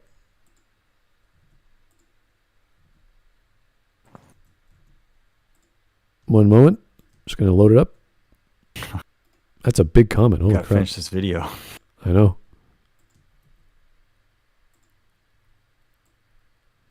Wow, it's bigger than my screen. Gotta resize it. Oh my gosh. All right. I don't know if you guys can see that. I could barely read it. People who say their objectivity in movies only provide the most annoying nitpicks as to why. This is a blatant straw man. Let's take a look at Mahler. Sure, Mahler at times does make some nitpicks, but he always says that what he is criticizing are nitpicks. Yes, in some regards, Mahler does say this is a nitpick here and this is a nitpick there. That's true. I've heard that before. Other times, however, there's objectively measuring the quality of a movie through things such as character consistency, okay, plot integrity, okay, special effects, sure, acting, character development or lack thereof, patterns of writing, etc. These are objective measures of quality. I don't know if they're objective measures of quality. They're objective measures of events. And then you could say from that whether they're good or bad and why. That would be an objective measure of quality.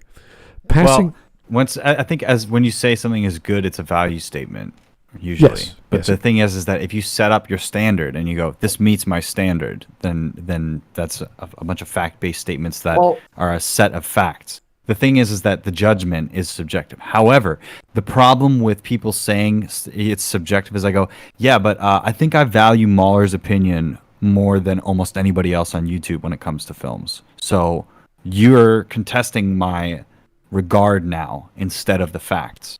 You're saying, oh, you're going to dismiss Mahler's opinion, but in my experience, he's been very spot on about enumerating what his arguments are. Yeah. So how are we going to deal with this? They seem to make what are we going to do? The accusation we're putting logic above something else or other qualities. Where it's like, well, no, we're trying to incorporate them all.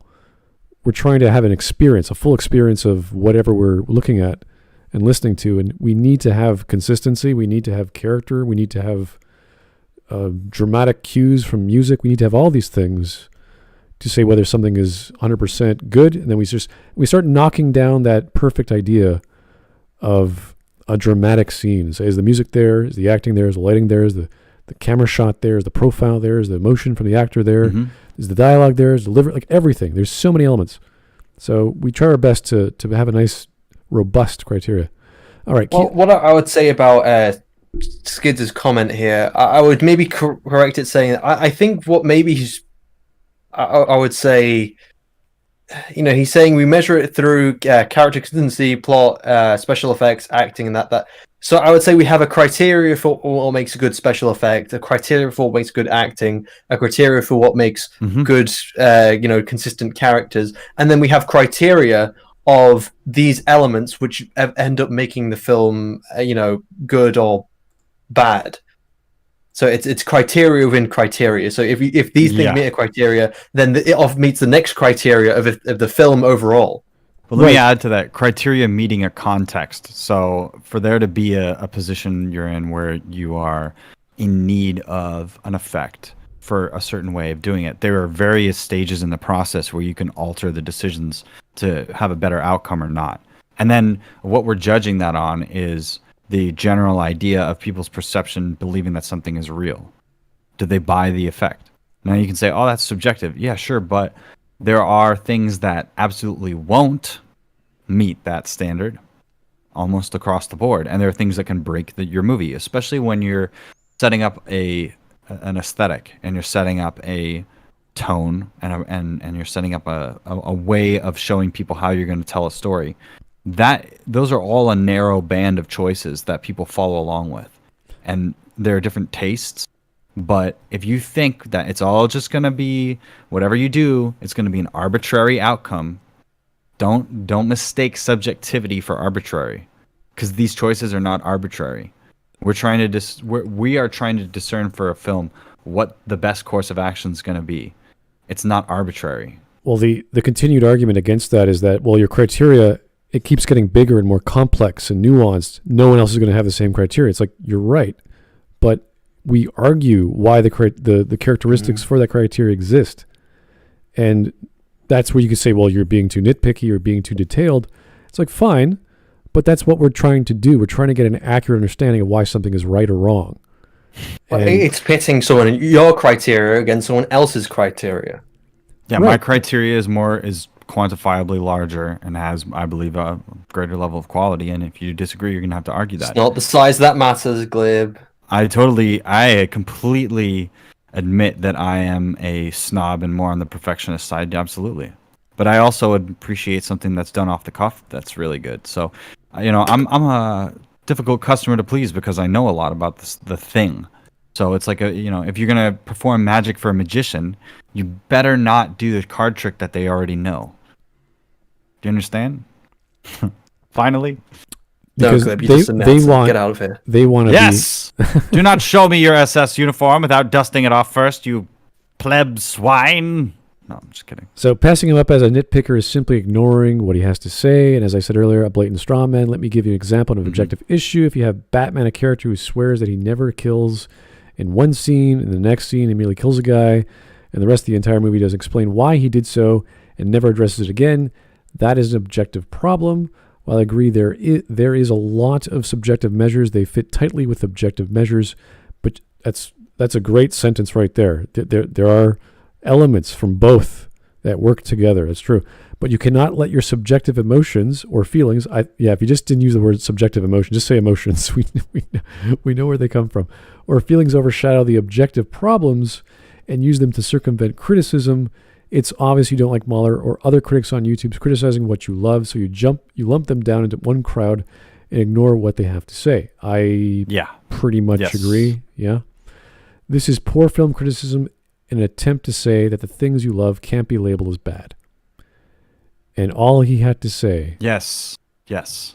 That was the best one.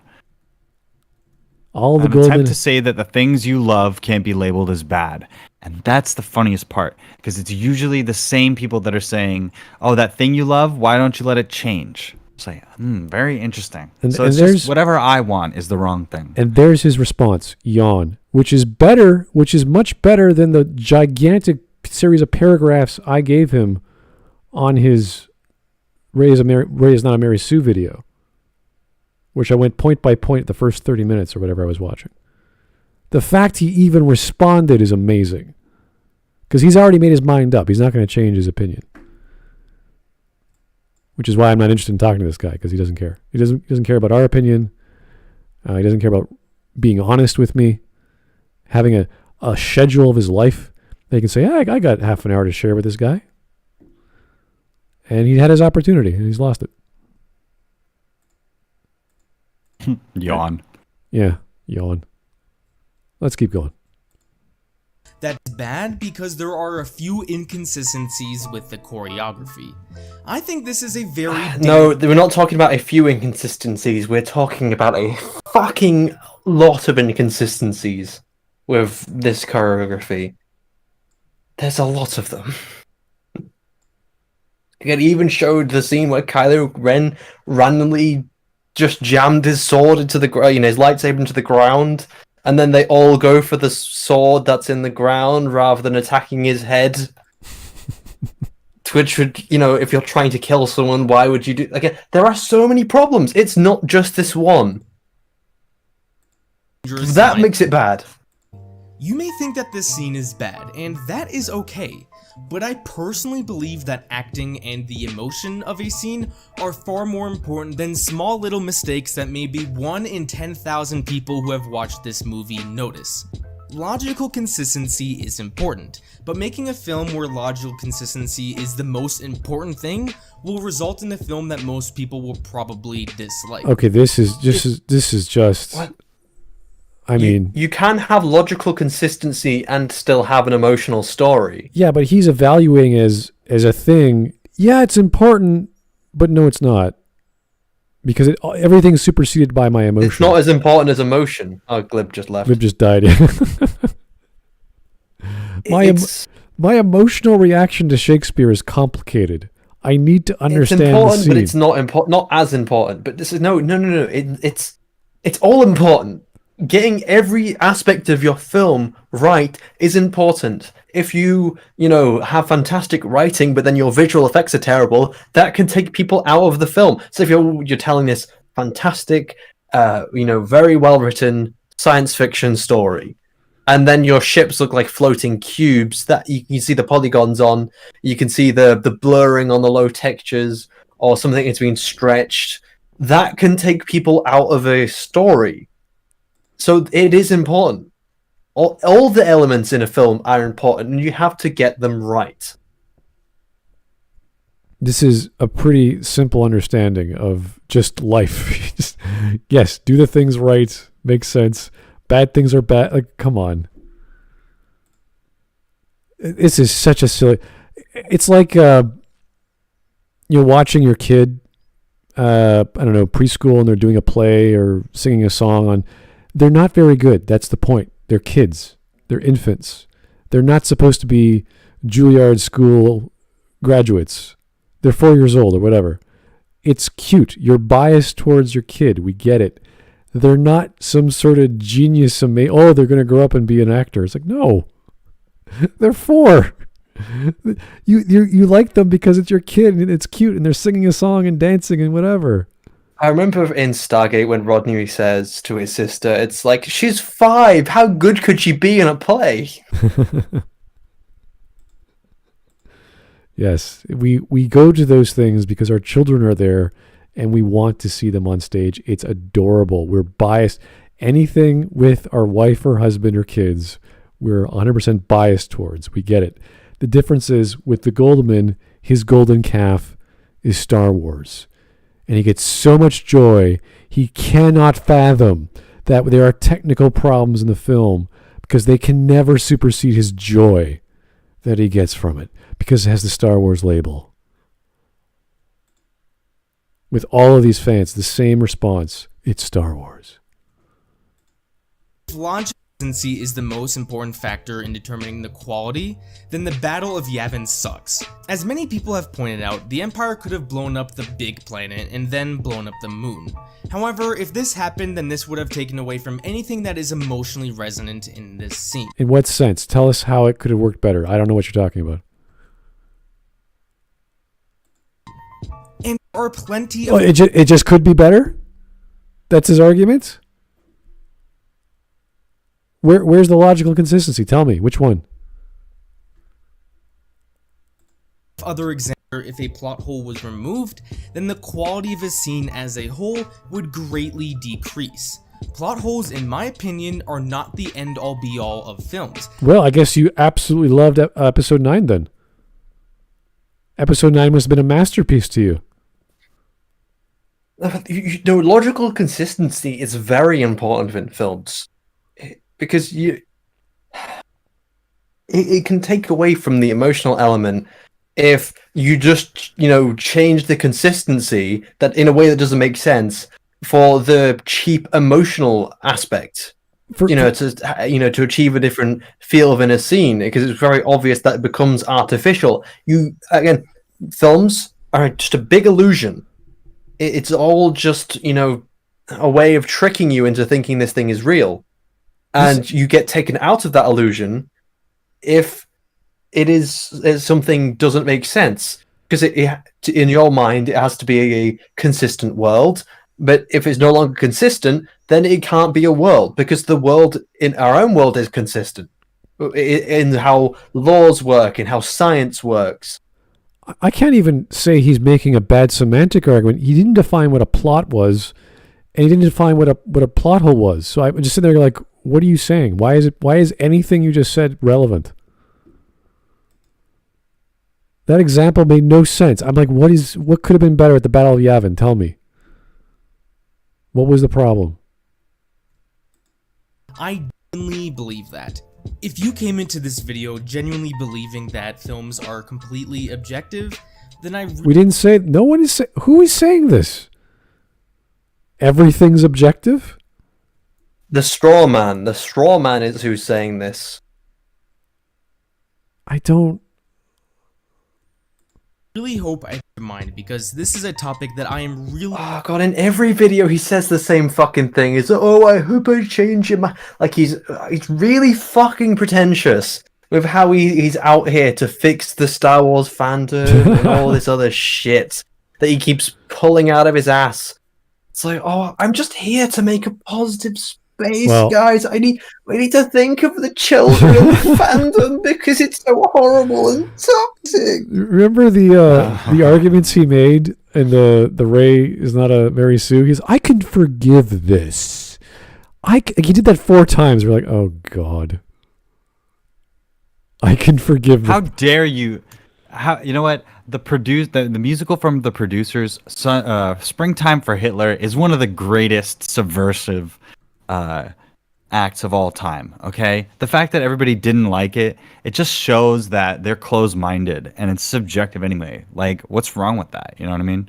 It's fine if it's praising Nazis. Who cares? That's what people that support The Last Jedi sound like to me. It's like, hey, I'm taking this thing that's totally disrespectful seriously. Well, in today's climate, I don't think I'd ever hear that from an SJW. It's just because the topic is Hitler. So, but just like the idea that they're taking something that's supposed to be a joke, or that's supposed to be, they like the fact that the people that it's intended for are offended. They like that the status quo is upset, and I don't understand that. I don't understand why pissing off fans is good business. Well, maybe they hate business. I don't know what it is. On one of your original points at the start of the film, or start of the video, was if he has no objective standards, then he can't make any claims that are of any merit because it's all random. It's all just dust in the wind at this point because everyone's opinion is equal. They're all equally unnecessary. Me as a fan, I'm equal to you as a fan, and that is a meaningful statement or something like that. And it's like, no, we're not necessarily talking about the fandom's reaction. What a bunch of jerks. We're talking about why are they upset? What happened? What did you do? Why did you kill all their heroes? In each movie, one of their heroes dies. What was that all about? It's like, oh no, that's subjective. Why don't you just like it? No, I don't care if it's objective or subjective. You did that, and these are the consequences. Here we are. When will you learn your actions have consequences? When will you learn? You freaking freaks. You fucking fucks. Bitch ass fricks. Such a physical nasty beast. Okay, well, what's going to happen is if you guys who voted, I know who you are, you could all join the Discord, scroll down to the bottom. Not right now. I have to go in there and clean up the existing video we just did, and I'll be refreshing all the votes. So tomorrow morning, go ahead and vote for what we're going to cover next. And that the other 3 channels for voting are still there, so all your votes are retained for those channels. But you have to redo the one you wanted in the 4th channel. This is just how the voting works on Discord. It's not the best solution, but I'd say just make one comment for each video, and then they can just react with a thumbs up for the video they want. Then you just remove the one, rather than having to remove the whole list and repost it. I'm trying to think about that because they're all just going to click on the. No. I'm talking about not the list of videos, the actual emoticons everyone puts on, because I'm going to remove an emoticon. I want to refresh the list. Plus, people can vote a second time. That's totally fine. So, anyway, please give us your suggestions for our next video. It's totally fine. If you want to, I don't think the system works. I don't think it works very well either, but this is the first time we're doing it, so we'll find out. Other ideas for Smud Talk, for example, if you want to say, this is not good for a Smudcast, but we want a specific topic where, I don't know, Glib can ramble on about, I don't know, lens apertures. I don't know what he talks about. And Shiny can talk about VR for, hours. So please make those recommendations. Please vote again. I definitely could talk about VR for hours. It's amazing. You could actually be in VR while talking about VR. We know, Shiny. Yes, I could. Yeah. So thanks, everyone. Just random. What is amazing me now is how available VR is becoming, because now we've got to a point where you can get a £300 VR headset that is a 4K screen. It's pretty decent, and even now to the point where both my parents now have VR headsets. Ooh. I've now constructed a cult, because every person I end up showing VR to in my family, I say, check out this thing, and you can have something even better for £300. They say, oh yeah, fuck yeah, I'll get that, and then they just go out £300 because the Oculus Quest 2 is that you don't even need a computer for it. It's an individual device that can work on itself, or it can work with a computer at the same time, and it's got a 4K screen. The only problem is the battery life. The battery life can only last about 1 or 2 hours. But it is amazing to me that you can get something that's cheap. Though I do know why it's cheap, because it does come with a little caveat, is that you're not paying with money. You're paying with selling your information, because Oculus is owned by Facebook, who loves to sell everyone's information. So that's the one thing you have to live with if you want a cheap VR headset that is pretty fun. Yeah, Shiny meant 300 sterling pounds, not 300 kilos. Oh yes, £300 sterling, British pounds, not £300. Fuck. LBSs, yeah, okay. Anyway, thanks, guys. Objectivity and subjectivity is a very simple thing. I have no problems arguing for or against. I just want us to have semantically clear arguments. We're not redefining terms, and we're not throwing out the baby with the bathwater. That's a silly thing to do. And I embrace all forms of perspectives for criticism, but I understand when they're useful and when they're not. And if we throw them all away, there's really no point to talking to these people. And we've tried. So sadly, we can't get through to Mr. Goldman. That's totally fine. Let him be in his own happy land of biases and what was that called? There is no objectivity within the wall. There is no objectivity. There is the force. The force is strong with this one. There's no objectivity in Ba Sing Se. Look, you gotta define that everything is fucking subjective, so fuck it, don't even train. Oh, Ray, who's that? You see, Luke, you can download the force powers out of my mind to become a powerful Jedi, just like your father. Yeah. Only the best films do this. But that's just your opinion. Jedi hater, learn this one trick to be the very powerful Jedi in the galaxy. Anyway, good night.